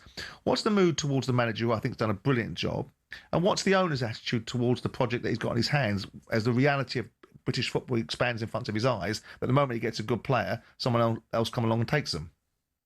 Yeah, not just that, Simon. They're going to be the club probably most affected by these new financial rules that are coming into play in the Premier League, whereby you can only spend a certain amount of your revenue on player wages and transfer fees, because obviously they play at an 11,000-seater stadium. Therefore, they generate much less revenue than anybody else in the Premier League. And I'm told that their current wage bill far exceeds the percentage that will be allowed. So I think we could see more departures in the coming weeks and months. We know that Marcus Senesi is out of contract at the end of the season. He's not going to sign a new deal, so he'll be off. And of course, there's still a lot of uncertainty about the manager, Andoni Iraola, who only really likes to sign 1 year rolling contracts, and he's yet to give any clear indication if he'll extend beyond the end of the season. Bill Foley's been unusually quiet, actually. We've not heard from him for a while. I will actually endeavour to try and get an interview with him, because these are challenging times for Bournemouth. Not this season. I think they've got too much quality and too many points on the board to be dragged into trouble. But with those new rules coming into play and with more departures, I would be a bit concerned about Bournemouth in terms of a relegation fight next year. Alex, terrific stuff. Alex Crook right across it, as he is on a daily basis for us here at talkSPORT. It's 11:30. Transfer window update on talkSPORT with Intuit QuickBooks. Tackle your self-assessment with Intuit QuickBooks. Search QuickBooks to find out more.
talkSPORT's Danny Murphy says Liam Rosenior will be the happier manager despite Chelsea's 3-2 loss to Arsenal. He knows the keeper's given them 2 goals, and those young lads who he probably didn't expect to have to put together have shown a lot of positive things. Well, Robert Sanchez flapped at a corner and spilled a low cross to let Arsenal score twice, but Rosenior is refusing to blame his keeper. I have to take accountability for my players' performance. That's on me. We will improve. We will improve our understanding of what I want. Elsewhere, pressure continues to grow on the Birmingham police chief who banned Maccabi Tel Aviv fans from Villa Park in November.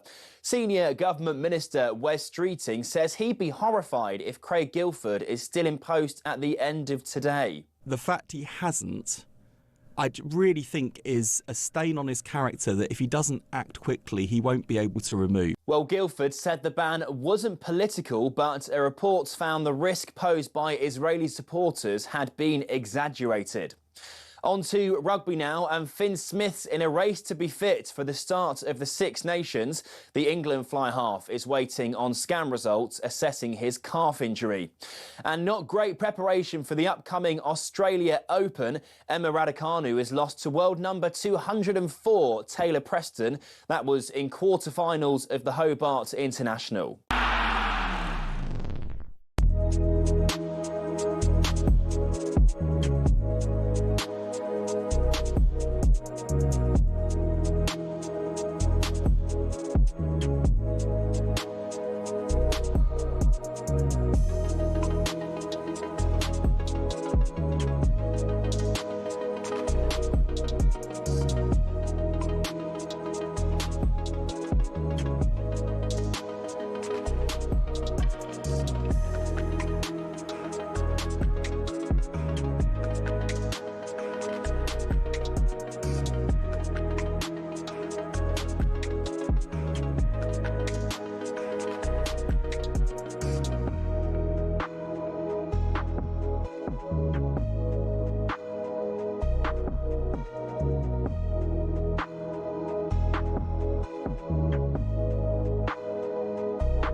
Visit betmgm.co.uk or download the app. 18 plus. Gambleaware.org. It's that time that Sean Martin comes along and gives us all a bit of a shot in the arm, because BetMGM have a lot to do with this show these days. Sean, good morning to you, mate. Where are we at? Chelsea 2, Arsenal 3, and 3 derbies in the Premier League this weekend. So a lot to get through. Morning, chaps. Yeah, Chelsea did make a bit of a fist of it in the end, but my Chelsea supporting colleague Jordan that I mentioned yesterday, he came away essentially just saying, yeah, Arsenal are just a better team at the moment. He wasn't best pleased when we then pointed out that next up, technically, they are once again playing the better team in a West London derby with Brentford. Bookies got Brentford all wrong pre-season, lads, to be fair. We had them 4th favourites for relegation. Instead, Keith Andrews has them 5th, so 3 spots higher than Chelsea. Chelsea, no league wins in 5. Brentford won 4 of the last 5 in the league. Amazing. It is at the Bridge though, so Chelsea 4-6 favourites, which means, to be fair, massive odds on both Brentford, who are 4-1, or the draw, which is 3-1.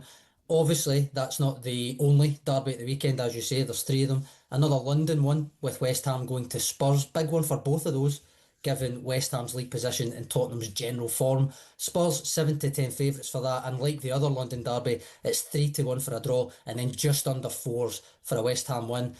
Also can't move on from the weekend derby chat without mentioning the Manchester one, really, Jim.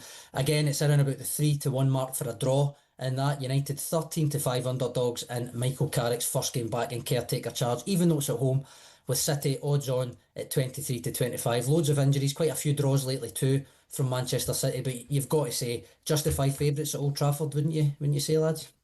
What do you think? You were tuned into what Sean was saying there. So. I wasn't actually. I will tune back in now. What do I think? Man City favourites against Man United? Of course they are. Do you take City to ruin the Carrick? Yeah, I mean, ultimately there'll be a different atmosphere inside the stadium, but the fans weren't against Ambrym, so they've not got relief because Ambrym's gone out the door. Right. So they haven't got this celebratory mood and this new feeling of revolutionary fervour. Yeah. They're resigned, and if the Glazers are in a building, there'll be even darker cloud over the bloody place. What about West Ham Spurs? Who's it a bigger game for, Nuno or Thomas? Well, it's a big game for both of them. I mean, he needs to win games. And so does Thomas Frank. Thomas Frank is catching shrapnel left, right and centre. You can't get beat at home by West Ham. You're going to catch right in the face if you get beat at home by West Ham. You know, it's bad enough that they've gotten drawn at home with Wolves and other sides during the course of this unfruitful period of time that Thomas Frank is going through. So they need, I mean, does it get him the sack? I think it really starts to escalate the questions about him. What if West Ham win at Tottenham? Does it get him the sack? He's in that territory. I don't think he's got the allies in the building that he had once before. I've said this before. I think the allies of Paratici and Daniel Levy have gone. I think he's isolated. I think the new ownership model isn't touchy-feely with him. I think he will be in great jeopardy if he loses games like West Ham. Whereas Nuno Espirito Santo, despite the profferings of wonderful information from your little agent mate that tells me that Nuno Espirito should be sacked, and he's told his little mate Dave, I don't see what they get better than Nuno Espirito. So even if they lose to Spurs, I don't think it's existential jeopardy for Nuno. Sean, honestly, I played him a recorded message that I got from an agent the other day. You know what Simon thinks of agents? Wretched little and during a commercial break, Sean, I don't know why I'm saying this. I played Simon the recording. And of course, he's listened to every word, and he hasn't forgotten every word that was said. And this individual in particular is particularly odious. Is wretched. Honestly. Sean, take us on to a higher level of conversation. Do you want to give us something on the Bahrain Darts Masters? I do, yeah. So first off, it's the first of this year's World Series events, guys. It's become kind of the jumping off point for the season over the past couple of years. Gives folk an early look at how major players are shaping up after usually a post-World Championship break, and ahead of both the Masters and the start of the BetMGM Premier League, of course. It's got 8 top PDC players and 8 Asian representatives, and 6 of our Premier League contingent are in action. You've got Littler, Humphreys, Price, Van Veen, Van Gerwen and Stephen Bunting, who is the defending champion, and 22-1 to retain that title. Probably 22-1 because he's in Luke Littler's half of the draw. Unsurprisingly, Littler's the 10-11 favourite. Won this 2 years ago and hit the youngest televised 9-darter at it as well. Gets underway this evening from around about 4 p.m. UK time. Gerwin Price kicks it off against Motomu Sakai, who proved quite popular during the World Japanese Player. And later on, guys, 73-year-old Paul Lim, legend of the game, takes on 18-year-old world champion Luke Littler. So yeah, full steam ahead with the darts again from now, really. Wild, isn't it? 73-year-old against an 18-year-old. Dalton Smith is going to be joining us. World champion Dalton Smith joining us in the final hour here in studio. Do you want to look back in his performance for us, Sean? Yeah, I mean, just a general observation. Like 5th round stoppage, Subriel Mateus. Simon, you did mention to me last week points would probably be difficult and he would likely need to stop him. He did stop him. The odds were around 4.5 to 1 for that. As I'm sometimes prone to doing, I went a wee bit heart as much as head with it and said I felt there was just something about a Sheffield boy going to New York same weekend that the Nas film came out. Not been too many Brits, we touched on a couple last week, but not been too many Brits who not only go over and win or defend a title in the US, but do it by stoppage as well, which I think was particularly impressive. Yeah. Nas was mentioned when me and the guy spoke about it earlier in the week. Obviously, he was defending a title against Lloyd Kevin Hannigan Kelly back in 97. Against Cobra Curry in 1986. So I went to that fight, in Atlantic City. Yeah, I mean, it was with the Nas one. It was his US debut, which kind of things it up, balances it up there. Dalton Smith's profile clearly not as large or prevalent with the general public here, which I think is fair to say. But that division, is one of the best results by a Brit in the US over the past couple of decades, isn't it? Well, look at it. Like welterweights never get it. Josh Taylor never got it. Josh Taylor was a fabulous fighter, and he got put on marginal TV platforms, never got really shown, and he was a four belt world champion, and he got no traction. So it's the weight class. But Dalton's done fabulous. A great win, well deserved, and we'll speak to him in a minute when he comes on the show. Speak to him very shortly. Just as an aside, Simon, or either of you really, have you managed to watch that? I've watched it, film? Yeah, at all. Yeah, I watched bits of it. I mean, I saw him going on about Brendan Ingle. Yeah. Yeah, well, that's why I was wondering. Because I've seen Johnny Nelson and a couple of others not very happy about the. Well, they wouldn't be, would they? Because he was incredibly disparaging about Brendan, wasn't he? Yeah. I've not watched it yet. It's on my watch list. I'm looking forward to it. But I'll have a look at that. Presuming... Sean. Yeah, we'll have a look at that. And Sean, the mighty Celtic won. I wondered if that would get thrown in, Jim, to be fair. Not particularly brilliant, and Falkirk did play well, as I suspected they would. I talked them up yesterday to you guys, maybe partly to get myself a wee bit of defensive in. But yeah, they were good enough. It's good enough at this point to grind out wins and not slip to draws or losses, really. Kind of results that the cliche is wins your title. So let's see. Hearts, I thought were maybe going to slip up when I saw they had a man sent off first half, but fair play, they rose to it and got another win. So it's basically as you were, I suppose, and no games this weekend because it's the Scottish Cup, of course. Of course. Sean, thank you very much indeed. Visit betmgm.co.uk or download the app. 18 plus, begambleaware.org. It's showtime on talkSPORT with BetMGM. Keep things golden with responsible play at betmgm.co.uk. 18 plus, gambleaware.org.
talkSPORT Travel with Subway. Transfer your lunch into a different league with your sub on a spud.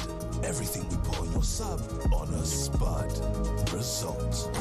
The A3 toward London, Burns Common towards Ockham Park. Long delays, that stretch closed. A collision there still being recovered. Still queuing anti-clockwise for the M25 towards the Dartford tunnels following an earlier breakdown. Lane closures.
Just coming up to 10 to 12 this Thursday lunchtime. From 12 onwards, we'll talk boxing with Simon. Any transfer news that comes our way, we'll bring you first and fastest as well, of course, live on talkSPORT. The latest episode of How to Win the World Cup is now available. Comedians Matt Ford and Alex Brooker speak to French World Cup winner Emmanuel Petit about his experience of winning the tournament in 1998 and his recent difficulty trying to travel with his replica trophy. When I passed, the control at Eurostar in Paris, I put my bag, with the trophy, around towers like this, just for nothing, And the security guys, he came to me and said, "Listen, we have a look on your bag?" I said, "Yes. What's the matter?" I said, "There is something in your bag that we have to get a look at it." I said, "Okay. You can have a look on it, but you can't touch it." They say, "Why?" "Because there's a protocol, surrounding the World Cup trophy. Only the World Cup winners and presidents of our country can touch it. So you may have a look on it, but you cannot touch it." Emmanuel Petit, I love him. To listen to the full episode, check out the How to Win the World Cup podcast, available now on YouTube and via your favourite podcast provider. New episodes will be available every week between now and this summer's tournament. Simon, talking about the World Cup, and of course we've spoken on many occasions, you and I were in Qatar as England attempted and failed to win it, of course, under Gareth Southgate. And before that, of course, attempted and failed under Gareth Southgate. But Gareth now no longer the man in charge. It's Thomas Tuchel, and he'll do his darndest to win it with England come the summer over in the US of A. But Gareth Southgate has embarked on his latest, if you like, deep thinking mantra. Is he right here, despite a demotion entitled to head coach? Is the job of a football manager more demanding today than the times of yesteryear? This is Gareth on LinkedIn. And he says, the erosion of a manager's authority has been a gradual process over many years. It's accelerated with the widespread introduction of football technical or sporting directors who now oversee long-term football strategy, report directly to CEOs or owners, or both, and sit structurally above the head coach. Personally, I have no issue with this evolution. Strategy, culture, planning, continuity are critical to success in any organisation, and the football club is no different. But he goes on to say, however, in a classic example of Parkinson's law, where time saved by reducing responsibilities is quickly filled by something else, all right, the modern head coach now finds themselves managing larger squads, bigger backroom teams, far greater analytical demands, and ever-increasing media and commercial obligations. So he finishes off with, contrary to the belief of some fans that the role has become simpler, you've just got to coach a team, he says the opposite is true. Listen, there's a lot in what he says that has resonance. I don't know why he's saying it. It feels like a protracted bout of navel gazing with no end product attached to the end of it. No one, I don't think anyone actually thinks that a football manager's job is simple. It might be made to look simple by good people that do the job well. And I don't know why he would resist the notion, or feel that the notion needs to be resisted, that the taking away of tasks, because he alludes to himself. Yeah. Because the idea that managers can buy players and negotiate contracts and deal with all the peculiarities surrounding the acquisition of players and all the stuff that goes with that, which has become far more convoluted, far more expansive, far more comprehensive in the necessity of doing it properly than it perhaps was once upon a time when Brian Clough met Terry Venables on the side of a motorway back in the day. Those things have gone now. That situation has gone. The broadness of football, the complexities of it, the vagaries of it, and it's brought different challenges. So he's right. He's right that it's brought different challenges. But the fact of the matter is that a lot of these things, he refers to Parkinson's law, which is a bit like the Laffer curve of overtaxing somebody and then not getting the same tax results that you thought by taxing more and actually getting less tax returns. He's citing a law that says you free people up and that particular space gets filled with other tasks. But by the same token, you acknowledge the existence of football. I think he's meaning media. I think he's meaning the responsibilities of football managers to be able to provide a portal into how a football club works, and he's sort of bemoaning that as a degradation of their authority. Yeah. Let me tell you what degrades someone's authority. Not doing a very good job. That's what degrades someone's authority. Now, you can call somebody manager or you can call them head coach.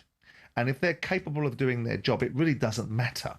I didn't feel the necessity to walk around my building and be referred to as Mr. Chairman, which is the industry mantra, to remind me of the fact that I own this football club.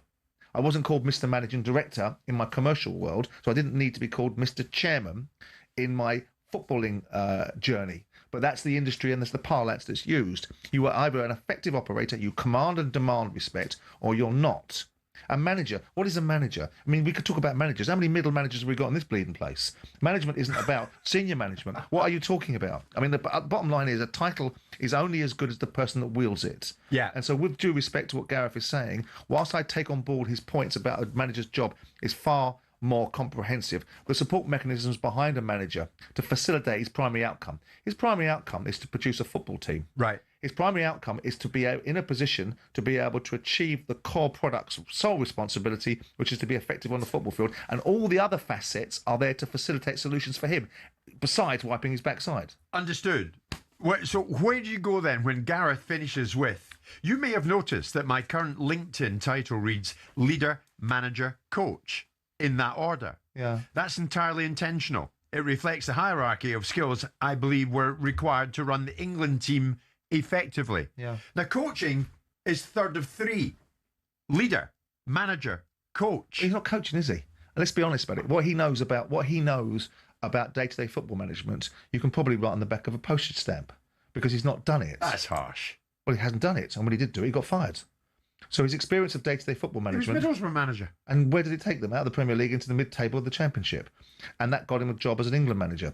Now, let's go back to what he knows, which is the England manager setup, which is not a day-to-day job, which doesn't require all the facilities and solutions that a domestic manager has. And let's equate to what Gareth navel-gazing actually means. Leader, manager, and coach, right? He ain't doing any coaching because he's assembling a group of players that have already been coached on a week-to-week basis by elite managers far beyond his pay grade. So he's not doing much coaching, he's setting them up. He's got a coach called Steve Holland who's doing that.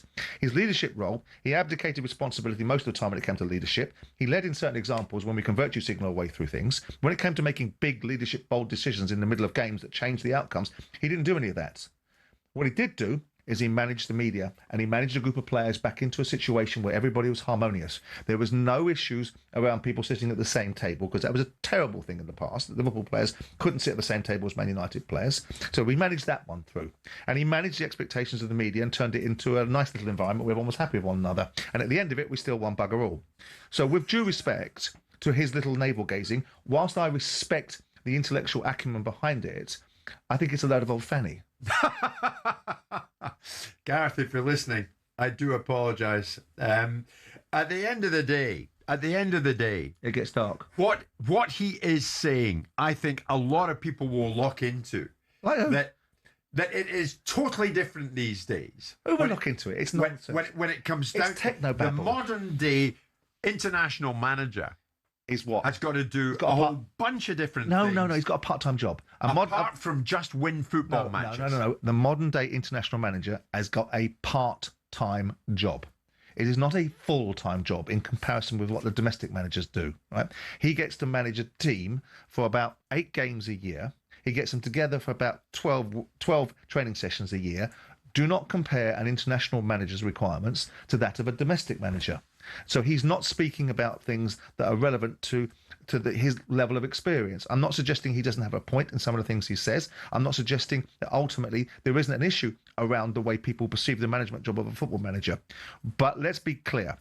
The best managers don't necessarily worry about their title. They worry. Terry Venables wanted to be called coach, didn't he? Yeah. Terry Venables was the leading light, I suspect, in Gareth Southgate's life at some stage. So when Gareth says, my LinkedIn title reads leader, manager, coach, in that order. Yeah. Post Michael Carrick, should Manchester United be interested in Gareth? Well, I have to say, and I say these things with caution at my best. No, caution never comes into it. Well, it doesn't really, does it? But I'm just qualifying it. I don't dislike Gareth at all. I think Gareth is a very nice fellow. But a leader he is not, in my view. I think he leads you to a certain point of view, but a real leader, a real person that will do whatever it takes to win something, that's not Gareth Southgate. I think he's a very organised, very decent, very solid man. If that is the answer to Man United's question, then they need to think very carefully about what they're doing, and that should compound the thinking that Man United fans may have about what they do and don't know. If Jim Ratcliffe really genuinely believes, and I've been told that this is something that he does, that Gareth Southgate is the answer, then Man United fans should be concerned, because he's not the answer. He does not provide the solution. He doesn't lead you back to the Holy Land. What you've been hearing that there are those. But it's been going for some time. It's been going for some time. I mean, I know that people are getting the conspiracy theories together and seeing Steve Holland in the mix and thinking that's a natural precursor to Gareth Southgate going back in the building. If you believe that Gareth Southgate is the answer to Man United's problems, then you're deluded. He is not. He's a good manager. He's a decent manager. He's never given any indications at domestic level. And Man United's problems are far more deeper than having a decent guy that can communicate nicely with the media. That was nice, wasn't it? All of a sudden it's 12 noon and we shall talk boxing thereafter.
talkSPORT Sports Update, powered by the Nissan van range, helping business owners to work better and live better. Search Nissan Vans or head to your local Nissan Van Centre. We do headlines at 2 minutes past 12. I'm Nick Ellaby. Good afternoon. We've been told there's something wrong with the culture at Spurs and the senior players need to take responsibility for this poor run of form they're on. Here's former Tottenham player and assistant Gus Pochette. We're losing that kind of leaders on the pitch to make the team react and do things that you need at that moment in time, because the only ones they know what to do every time is the players. Spurs have appointed Carlos Rafael Moersen to the newly created role Director of Football Operations. He's known as Rafi, and he spent more than 10 years working for Citigroup. Liam Rossini has put Robert Sanchez's mistakes down to how he's asking his Chelsea keeper to play. Sanchez made a couple of errors in the home defeat to Arsenal. Scott Minto says Rossini's emotional intelligence will stand him in good stead. I do understand the Chelsea fans of saying, you know, perhaps his CV hasn't justified being a Chelsea manager, but we live in different times now, and all I would ask for is give him a chance. He's an inexperienced English manager Now we understand Sir Jim Ratcliffe and owners Joel and Avram Glazer are all in Manchester to show Michael Carrick support. His first game in charge of Man United is home to City, live on talkSPORT this Saturday lunchtime. Meanwhile, former England assistant Jimmy Floyd Hasselbank says the perfect permanent replacement at Old Trafford is Gareth Southgate. Because he is good with the press, he's good with the players, he's good with young players. He knows the game inside and out. I think he will stabilise them. The Scottish Championship's top scorer Josh McPake will join Hearts in the summer when his contract at St Johnstone runs out. And we understand Facundo Buonanotte is terminating his Chelsea loan to join Leeds. All the latest transfer news at talksport.com. talkSPORT News. Kemi Badenoch sacked Robert Jenrick from her shadow cabinet, and Ofcom's going to continue investigating Grok despite X saying it'll block the chatbot from generating sexualised images. More from the news team at 5:30. talkSPORT weather with QuickFit. With expert technicians in all our centres across the country, we'll keep your car's inbuilt safety tech in top condition this winter. Book today at quickfit.com. Across northern areas, a mix of sunshine and showers. Further south, cloud and rain, some of it heavy at times. That's spreading northwards. Winds strong across the southeast.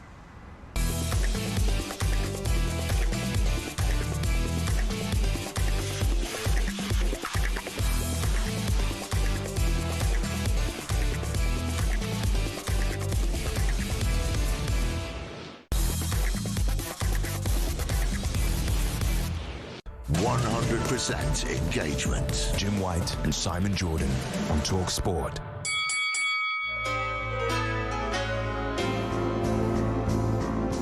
He's the current undefeated Super Bantamweight champion of the Europe, making his fourth defense. Would you please welcome from Barnet, where he is known as the Spencer.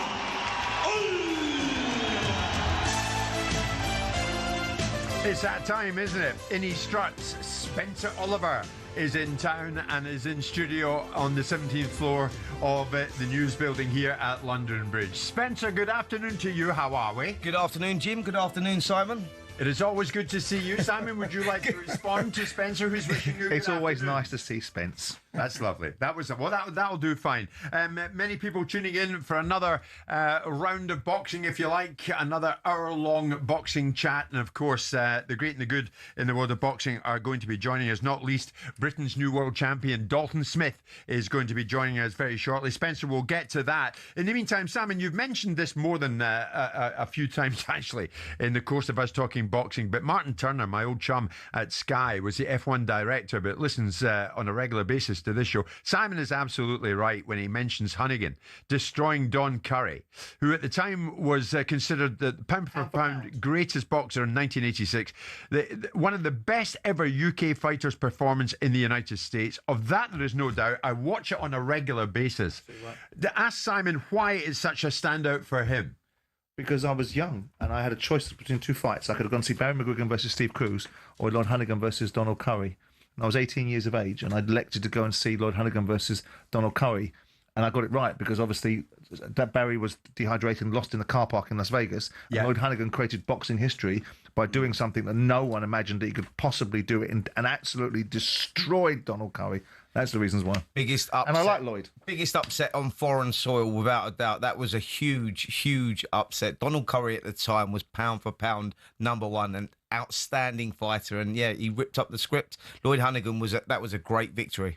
Spencer, in the fullness of time, we will be joined by Dalton Smith, and we'll talk about what he achieved at the weekend, which was, to say the least of it, quite considerable over in New York. And he is now a world champion as a result. Agit Kabayel joined Simon and myself on the show during the week. After, of course, at the weekend, stopping Damian Kaniba in the third round to retain his WBC interim heavyweight title. And now, all of a sudden, there is talk that next for Agit Kabayel could well be Alexander Usyk. Would you go with that? Is that logical boxing talk in your view? I don't know if commercially that sort of works out. I don't know where the commercial value in that is. If that fight lands in Germany, then that might be a different talking point. I was with Frank Warren yesterday, actually, and they were so surprised at how quickly that venue sold out there for Kabayel.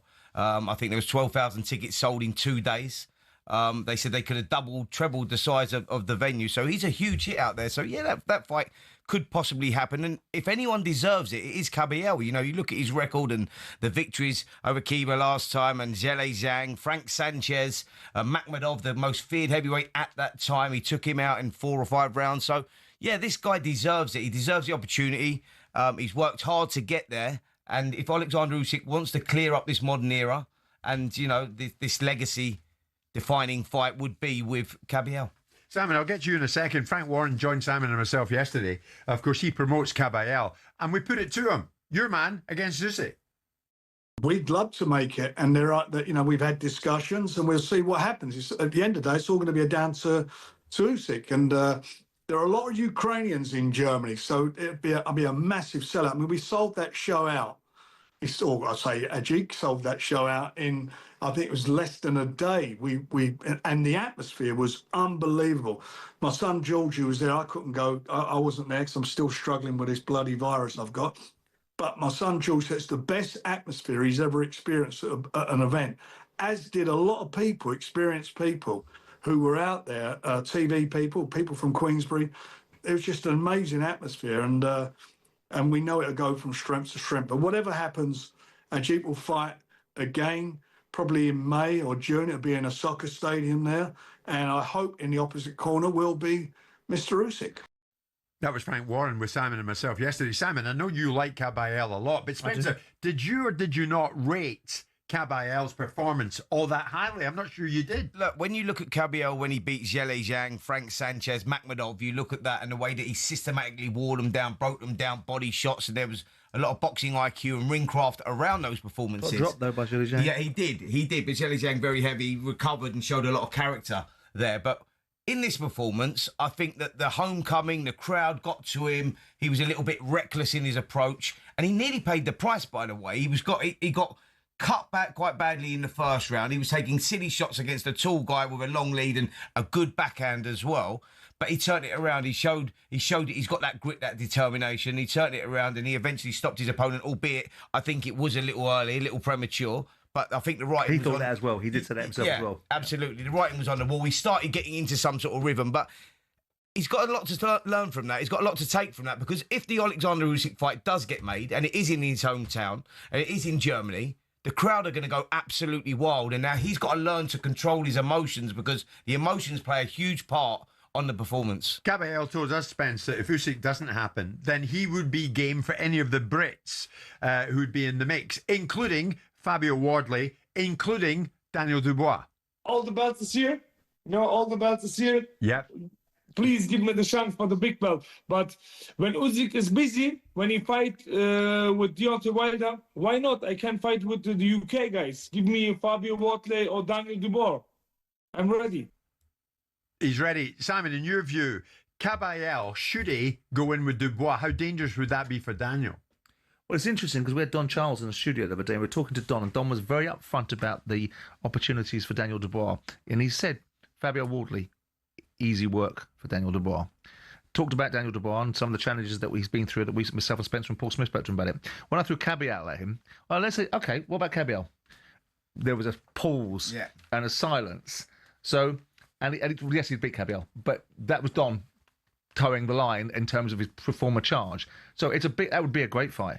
That would be a great fight. The easy fight for Frank to make. The easy fight for Frank to make is Agate Caballero versus Fabio Wardley. I actually spoke to Frank yesterday about that fight, because I said, look, you've got this. You're in this situation where Daniel Dubois is the chairman of the Who Wants Him club, because he hasn't got a strap round his waist. So that makes him a very dangerous commodity. And if you put him in, you don't want to fight this guy unless you have to, unless you're going to get something from it. And Agit Caballero falls in that bracket as well. He's one of those guys that people don't really want to fight because he's got no value there. He hasn't got a belt. He's not holding a belt, but he's the most dangerous. So you've got probably the most two dangerous heavyweights out there. And it's a fight that Frank could make while we're waiting for these titles to fragment and see where they all land. I'm surprised. Ultimately, Agit Caballero should be getting his opportunity to fight Alexander Usyk, because Usyk is a WBC belt holder. He shouldn't have the luxury of just swanning off and fighting Deontay Wilder. and Deontay Wilder being given an opportunity that he isn't entitled to anymore. Yeah. Because he's not current in terms of his performances. Right. Whereas Agit Kabayel is the WBC interim champion. He should be getting his opportunity in the same way that Usyk talked about the opportunities that were given to him when Anthony Joshua fought him back in the day. I think Frank was actually saying that they have until November because, when mandatories are up, when purse bids had to go in. And I think the WBC is in line and it is this, April time that has to do. So we'll see what happens there, whether Agit Kabayel fights for a vacant title or gets elevated to champion from WBC interim champion or whether Alexander Usyk steps up. Will he vacate or will he take the fight? I mean, directly after our conversation with Agit, I got Joe Gallagher texting me. He said, interestingly, he didn't mention Lawrence Okoli, didn't it? Because Lawrence Okoli's ranked, what's he ranked? Number one? Number one. He's number one in Agit Kabayel WBC. mentioned Daniel Dubois, mentioned all the Brits, Moses Atoma, didn't mention Lawrence Okoli, doesn't fancy him. I said, well, maybe he doesn't fancy you guys. You mentioned your chat, actually, with Don Charles, Spencer. You and Simon were in company with him on Top Boxing. And the boys have fished this out because this is interesting. Daniel Dubois is now working under a new revamped team that doesn't include Don Charles. And Don was a guest with the boys this week and challenged the idea that huge change can be brought about for Daniel. There's nothing I can categorically look at you in the face, yourself. There's nothing that Sam Jones is going to change. When he said that there's going to be no more gatherings, there's not going. When we get given a fight, we will sit down and discuss. This is what we've always done. This is what every outfit does. From my observations, Daniel needs his father close by. Yeah. I think it really does. We've seen that, yeah. Okay, right. Irrespective of Mr. Sam Jones coming here saying this is going to change, nothing is going to change. I dare him. Stan Dubois will always play his role and call the shots. At the time, what did you take from that? Nothing really, because I already knew it. So I've seen him working up close and personal. I've seen Stan Dubois in the gym. I know what an influence he is in Daniel's life. He's been there from the beginning, and it's not going to change. So what's the point of changing the team? Well, because that's what they do. They've done it with Martin Bowers. Martin Bowers brought him through and took him to a certain level. He lost to Joe Joyce. They switched trainers. They went to Shane McGuigan. Went from Shane McGuigan, went to Don Charles. If something goes wrong, then they switch trainers. They look for something new and fresh. But Sam's a different point when Sam's not training him. And I think Don got the wrong end of the stick to some extent in that answer, because what he was getting the needle with the fact that Sam was suggesting that there was going to be a sea change. Sam didn't say that. What Sam had said is that we won't be seeing situations, because Don knows, absolutely unequivocally knows, that those gatherings, prior to a successful outcome or prior to an unsuccessful outcome, are not the right thing for a fighter. Right? But I think, Simon, what Don was getting at there was if Stan Dubois wants another gathering before his next fight, it will happen. That's what he's saying. But then again, I don't think that anyone thinks that will happen, because if you talk to Frank Warren and you talk to these guys that absolutely were up in arms about the gatherings, they don't think they're right, they don't think they're appropriate, they think they're not useful to do. And I think that's universally understood now between the camp, Stan included, that that's not the way we're going to go forward. Yeah, sure. Now, if he changes his mind, Sam can't legislate for that. But I think Sam's been able to solicit, from my understanding, an understanding from people that we go forward differently. Okay. Now, that doesn't mean that Don Charles has been diminished in any way. It just means that Sam Jones was an interface that wasn't there when Don Charles was there. Yeah, sure. Well, you can watch that full episode of Top Boxing on the talkSPORT podcast. Forget a bit of football news. Facundo Buonanotte is terminating his loan spell at Chelsea. He's joining Leeds, as far as we understand here. We're going to be talking to Dalton Smith, new world champion, very shortly. Coming up, though, former British light middleweight champion Josh Kelly will be joining us.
boxing update on talkSPORT with DAZN, the global home of boxing. Sign up now at dazn.com/boxing.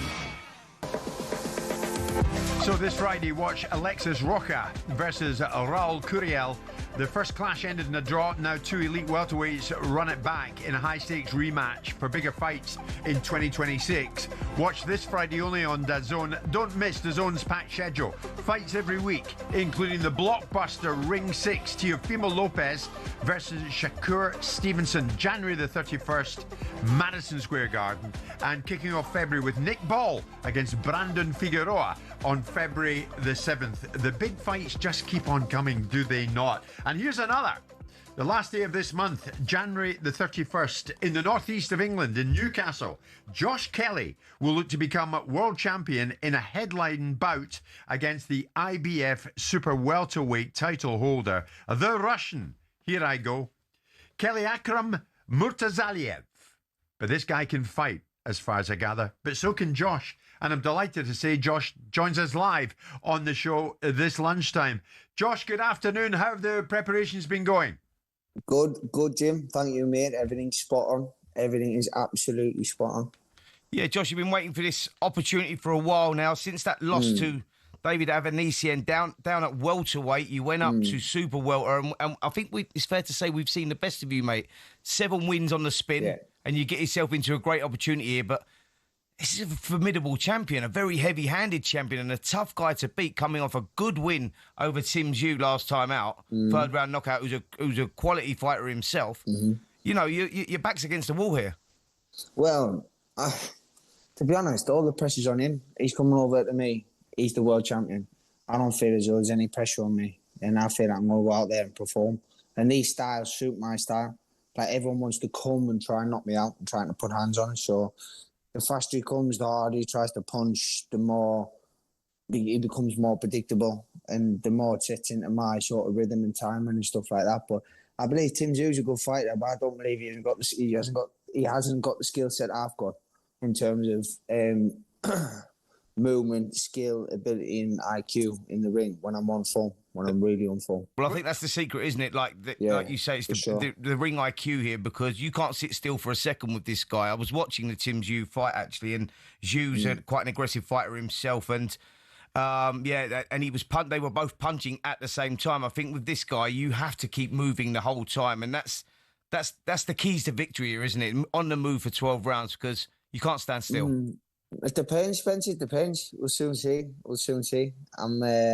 I'm a tough kid from Sunderland, so I'm not going to be bullied. The looks might deceive you. I've grown over time, but I was a fat little kid from Sunderland, and I got tossed into boxing to stop getting bullied. So yeah, that's me. So I'm actually, as hard as Josh, I may as well be honest with you. In the commercial break, we were thrilled that you were joining us, but Spencer, and I'm not calling you out here, Spence, but Spencer did say, this Murtazaliev, Josh is going to have his hands full. This guy is proper fighter. But you know that, don't you? I hope everyone thinks that, because he's going to make the win even better. That's what I've been telling people. I said, listen, please overrate this guy. Because 2 guys he's fought, Kulkai and Tim Zhu. Tim Zhu, we went in there and had a shootout with him. And that's, I don't know, and he made a stupid mistake, Tim Zhu, going to the body early, which was crazy. Kulkai was life and death, but he said he was fasting during that time. But Kulkai was 38 when he boxed him, and it was a life and death fight, and that was for the vacant IBF title. So them are the 2 guys he's really boxed. So other than that, I'm not going to downplay him. I want him to be this monster, to come in and take me head off and everything else, and everyone think, oh, Josh is this. The only loss I've ever had was against David Avanesian at 147. I was taking 14, 15 pounds off in one morning to make the weight. And there's no way, now as a strong, fulfilled man who's got more confidence than ever, the weight's not affecting us anything. I'm in a great position spiritually, mindset-wise.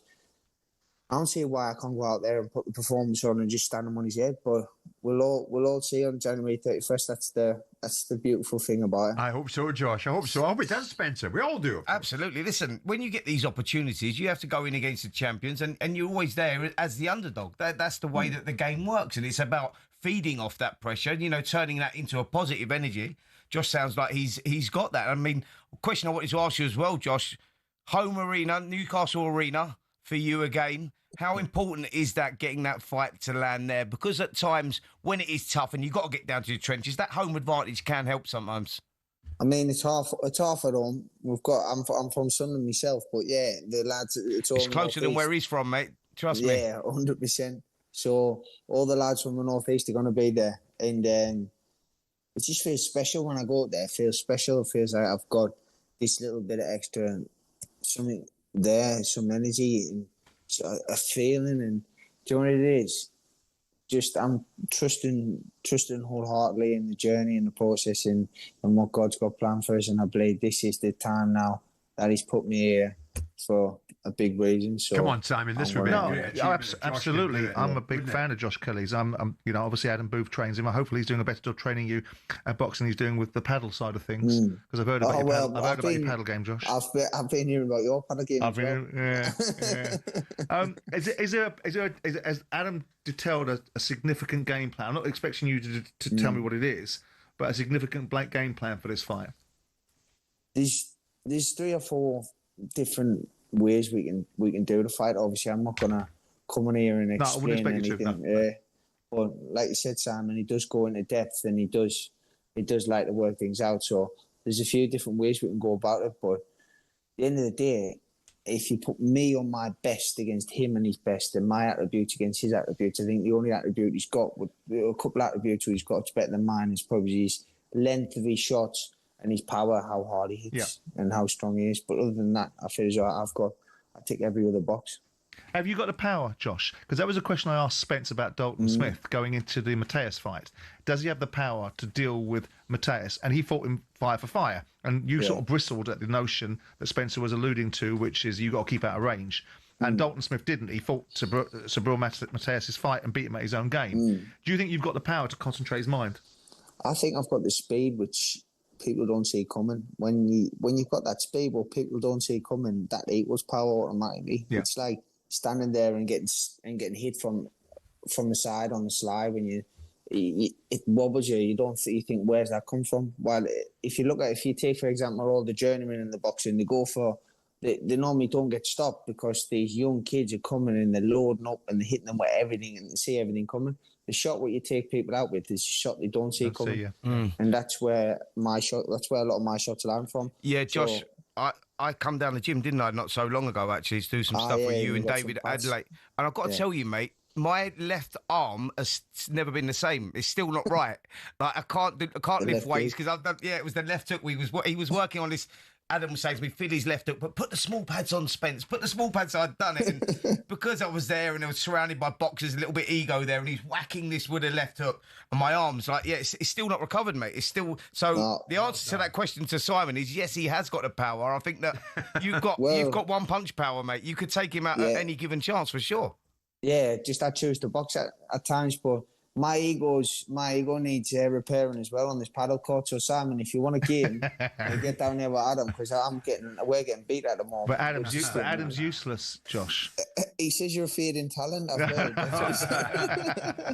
Very good, Josh. Listen, we wish you well, mate, against this fellow Kelly Akram Mutazaliev, and maybe you go about it the way that Sunderland have gone about it in the Premier League. Surprise everybody, get in there and do the job. Be magnificent if you can do it for us, mate. Well done.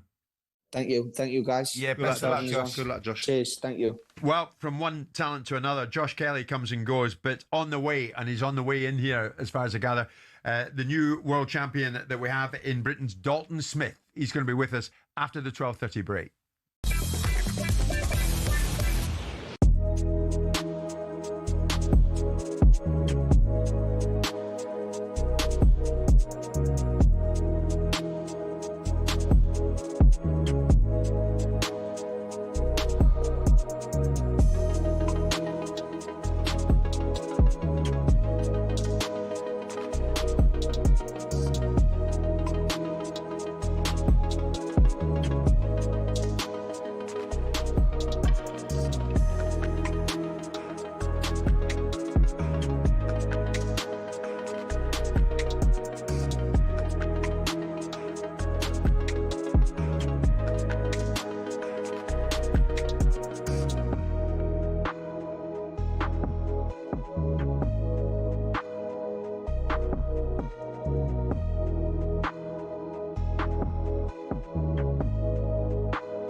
talkSPORT's Danny Murphy says Liam Rosenior will be the happier manager despite Chelsea's 3-2 loss to Arsenal. He knows the keeper's given them 2 goals, and those young lads who he probably didn't expect to have to put together have shown a lot of positive things. Well, Robert Sanchez flapped at a corner and spilled a low cross to let Arsenal score twice, but Rosenior is refusing to blame his keeper. I have to take accountability for my players' performance. That's on me. We will improve. We will improve our understanding of what I want. Elsewhere, pressure continues to grow on the Birmingham police chief who banned Maccabi Tel Aviv fans from Villa Park in November.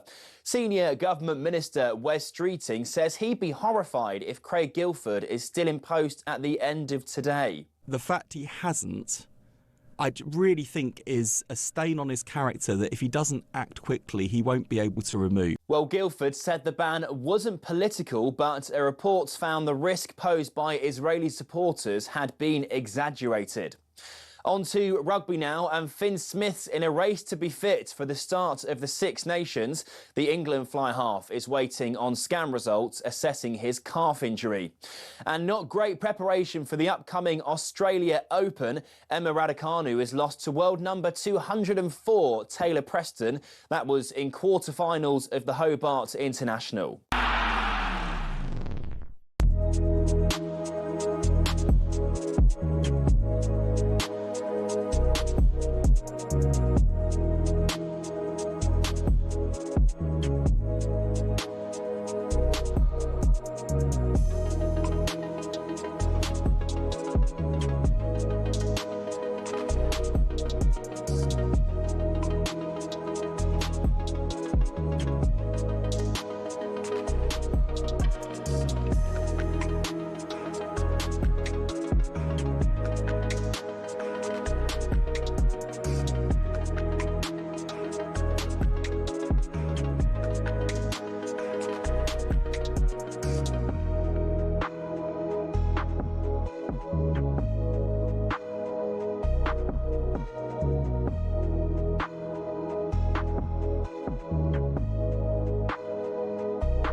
For Super Bowl 60 on talkSPORT. Well, that's right. Super Bowl is fast approaching. You could be there. You could win tickets to Super Bowl on Sunday, February the 8th, plus return flights to San Francisco, 3 nights accommodation, and spending money. Here's how you can do it. For your chance to win, text WIN to 83338. Text costs £2.50 plus your standard network rate. Or the number to call 0343 418 7260. Lines closed Thursday at 4 o'clock. Then you'll have to answer your phone should it ring. If it does ring, answer it. 18 plus, UK residents only. A network promotion. Full terms and conditions at talksport.com. Your chance to win, text WIN to 83338 right now. Our new world champion, the man who stopped Subriel Matthias in the 5th round in New York to claim the world title, Dalton Smith, is about to join Spencer, myself and Simon in this studio. Just before he does, guys, and we'll let Dalton just catch his breath. No, he needs to catch his breath. He's super fit. Before he comes into the studio to join us. Spence, where do you stand on this? Chris Eubank Jr., we know, lost to Conor Benn, and there was all sorts of questions being asked afterwards about Eubank Jr.'s state of mind, state of fitness, etc. Now we hear expected to return to the ring as a super middleweight this summer. What was your take when you heard that, especially off the back of the fact that everyone was saying, well, this guy's been to hell and back. He might never be back. Yeah, I thought it was too soon. When I heard that, I thought that, there was that speculation that he'd be returning in the summer. I've actually spoke to his team since then to see if there was any truth in that, and they said no truth in that at the moment. Chris is still recovering, still getting better. He's not 100% right yet. And until he does get better, then he'll make that decision. But it won't be as early as the summer for sure if he does return. And that is a big if. See what his appetite is. See what his health is like, more importantly. If he can make a full 100% recovery, then, you could see him back in the ring possibly in 2026, late 2026, but not in the summer. I mean, he uploaded a video of himself, Simon, at one stage, a couple of weeks after the fight with Ben, lying in a hospital bed, seemingly unconscious. Doctors performed a medical procedure on him. And now we're talking about when he might be back. Oh, I don't know what that's all about. I mean, the fact of the matter is he's got a particular condition that's resolvable. It will be resolved. It's what's left of him as a fighter. And at super middleweight, you've got Terence Crawford now vacated. You've got Canelo as a declining force. But I think if he takes a meaningful fight in that division against someone like Hamza Shearers, he loses all day. So whilst we enjoy Chris Eubank because he is a spectacle, he's a press conference gold. Oh, yeah. As a fighter, I think that's all done. Right, right. So we shall see. It's if, not when, Chris Eubank Jr. returns. But it's when Dalton Smith joins us. And Dalton Smith, new world champ, will join us after this.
Many fight fans getting in touch with the show this lunchtime, and they want to hear specifically from one man.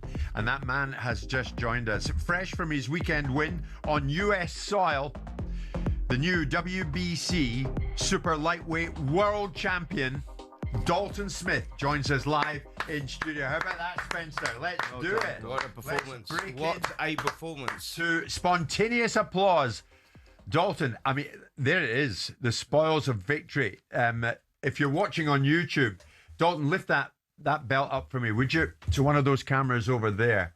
That is what it's all about. Can you see it? Yeah. The WBC Super Lightweight World Champion, that is a belt that goes with it. And he stopped Subriel Matias in the 5th round to claim the world title in New York. How's it feeling? I don't think it's really sunk in yet. I was saying to you before I got home and I'm sat in my kitchen looking at that on the side, I'm thinking, how the hell is that in my house? But now obviously it's good. What a weekend. And obviously it's not a shock to me because I always believed I'd be able to do it. But apart from a little bit of jet lag and tiredness, I feel good. Do you know what, Dalton? I think the beauty surrounding this story is that nothing has been gifted to you. You've had to graft for it, you know, going back to your amateur days. You've always had to prove yourself, and you've gone through that system of winning English, British, Commonwealth, European, world. It's not an easy thing to do that. You've never had any help to get there. You got there, and then the circumstances surrounding all that as well. Yep. Going in there against Mateus, who was relentless in his last performance when winning that title. You go in there and you go, you met fire with fire and beat the guy at his own game. And that was the only way that you could do it, wasn't it? I think, yeah, obviously, I think I could have boxed a little bit more, but... He was getting momentum when you done that, though, so you met him at his own game, and that effectively, you gassed him out. But first of all, like, obviously, I never want anything easy anyway. Like, it's boxing. If you want to achieve great things, it's going to be hard. But after the first round, I proved I can box his head off. And then the second round, like, he was on it, he came. And the thing with Subriel is if you keep letting him push you back, he gets momentum. And to be honest, like, he hit me with his best shots, and as the rounds went on, I lost more respect for his power.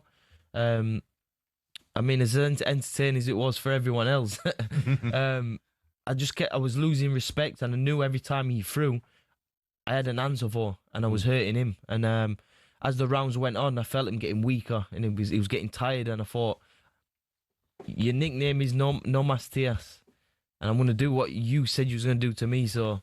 I just thought, stick on his chest and I'll get to him. Did you think there was a moment in that 5th round you thought, this is it, this is my chance? I mean, obviously it was a high-paced fight, but as much as I took some shots, like, it didn't hurt me. Like, it didn't hurt me, and I was losing respect for his power, but I knew I was gaining his respect for mine. But obviously the knockout came, but obviously there was loads left in my tank. You know, when she gets around 6 and 7, your second wing's going to come anyway. So I just thought, stay on his chest, push him back, show him no respect, and it's a world title fight. We're going to get. What do you make of it, Simon? Well, I think it's brilliant. When we had Dalton on the show, talk boxing about 2 or 3 months ago, talking about fighting this guy in Puerto Rico, which was originally where it was going to be, wasn't it? And then you fought wherever you thought that you needed to have the fight. The interesting thing for me was picking up on you saying that you decided to change and bring it to him. At what point, you had a good first round. I thought second, 2, 3 and 4 were difficult rounds for you. And I was worried for you. At what point did you and your father sit there and go, well, no, we're going to bring the fight to him. We're going to change the direction of travel? Because as you said off air, you said we had a game plan. This wasn't the game plan. I decided to change the game plan. When did you decide to do that? After the first round. Did you? when you were in ascendancy? Yes, obviously, I knew he was going to come. Yeah. And it's either stay on the back foot, box his head off, but he'll close. That's his game plan. And obviously he was on it. He was throwing a lot more shots. And I just felt comfortable in there with him. And me and my dad knew there was going to be hard times in the fight. Yeah. You know, so look, Subriel's one of the most feared men in the division. You know, he's been avoided for all them years. And you see the way he fights. You know, it's not going to be easy. You're going to have to take your licks.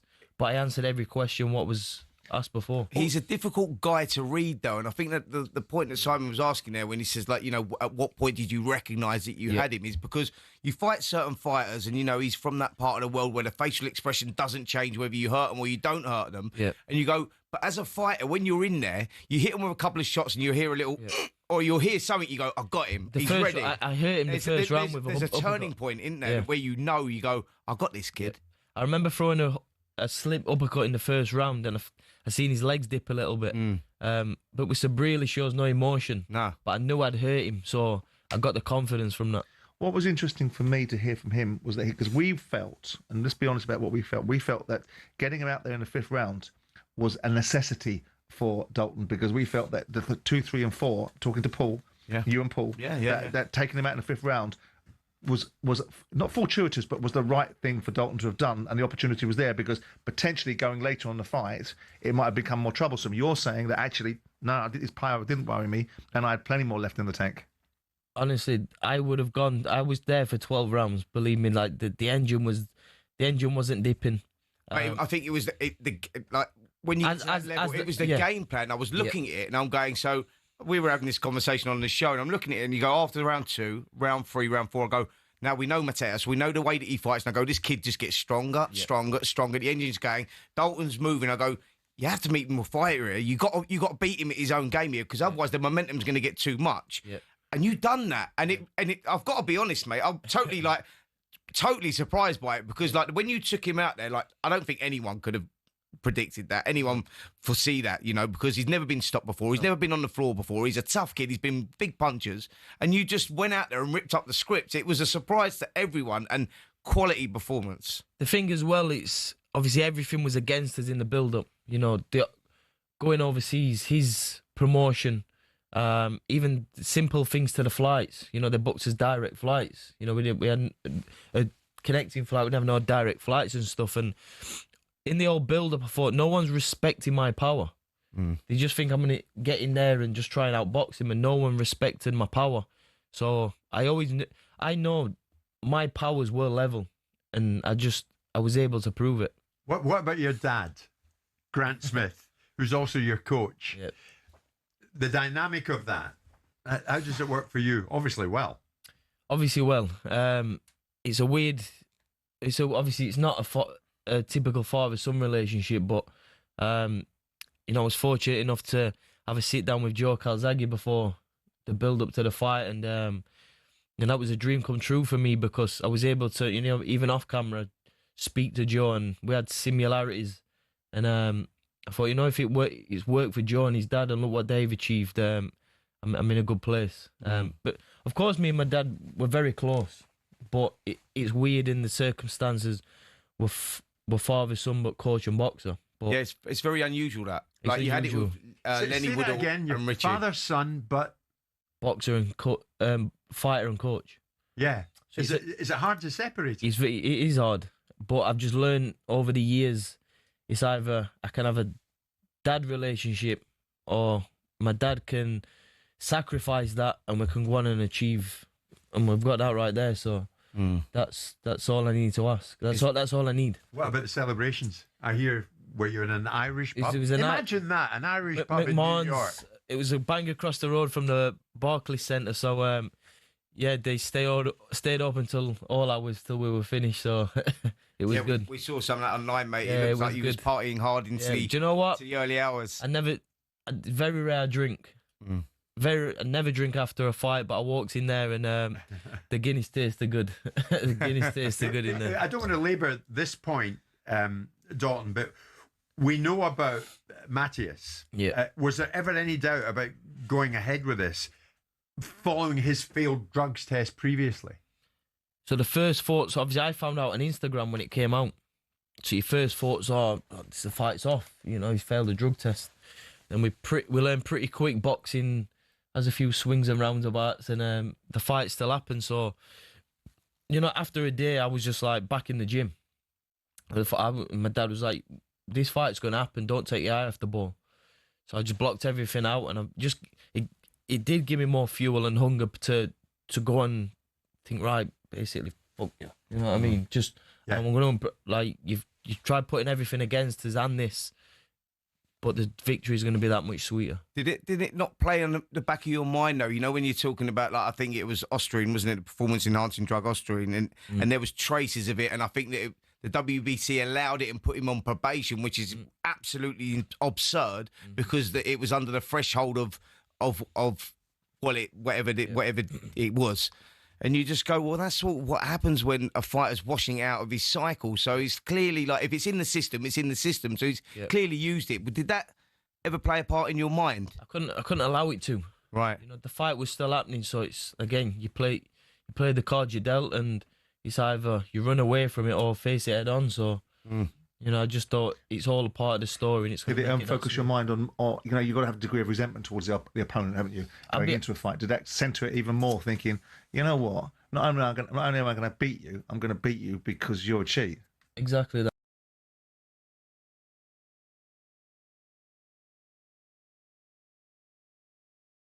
I lost respect for him because I think you've come in here to cheat, and like I said, especially in boxing, PEDs are probably the worst sport to be allowed in. Well, not allowed, but allow it to happen. But did you say anything to him after the fight? Of course, it was hard because I wanted to show him respect, but in another instance, I lost respect in the whole process of it. Sure. What about the journey you've been on? I mean, that belt in front of you, Dalton, now shows that you've reached the destination you were seeking to reach. Yep. But how would you describe the journey? I have no clue. I don't like. Somehow we're here. It's somehow we're here, and it's been. I don't know. I have no words for it yet. Not sunk in yet. No, I don't think so. As a fighter, as a young kid, when you're growing up, the green and gold belt is the belt that everyone wants, isn't it? And you've achieved the ultimate goal. So I just go for you, it just must be such a sweet feeling. He must also be celebrated and applauded and rewarded. Absolutely. Because he's won a world title. It's one of those divisions that doesn't gain the attention that it should get. Josh Taylor didn't get the attention that he should have got when he was a 4-belt holder in this. What he's done is remarkable. It's a great division. There's great fighters in this division. Teofimo Lopez is in there. Gary Russell's in there, who seems to be inactive. Yeah. You've now got... everyone will make the noise about Adam Azim. That will come at some time. And I'd like to see him fight Adam Azim.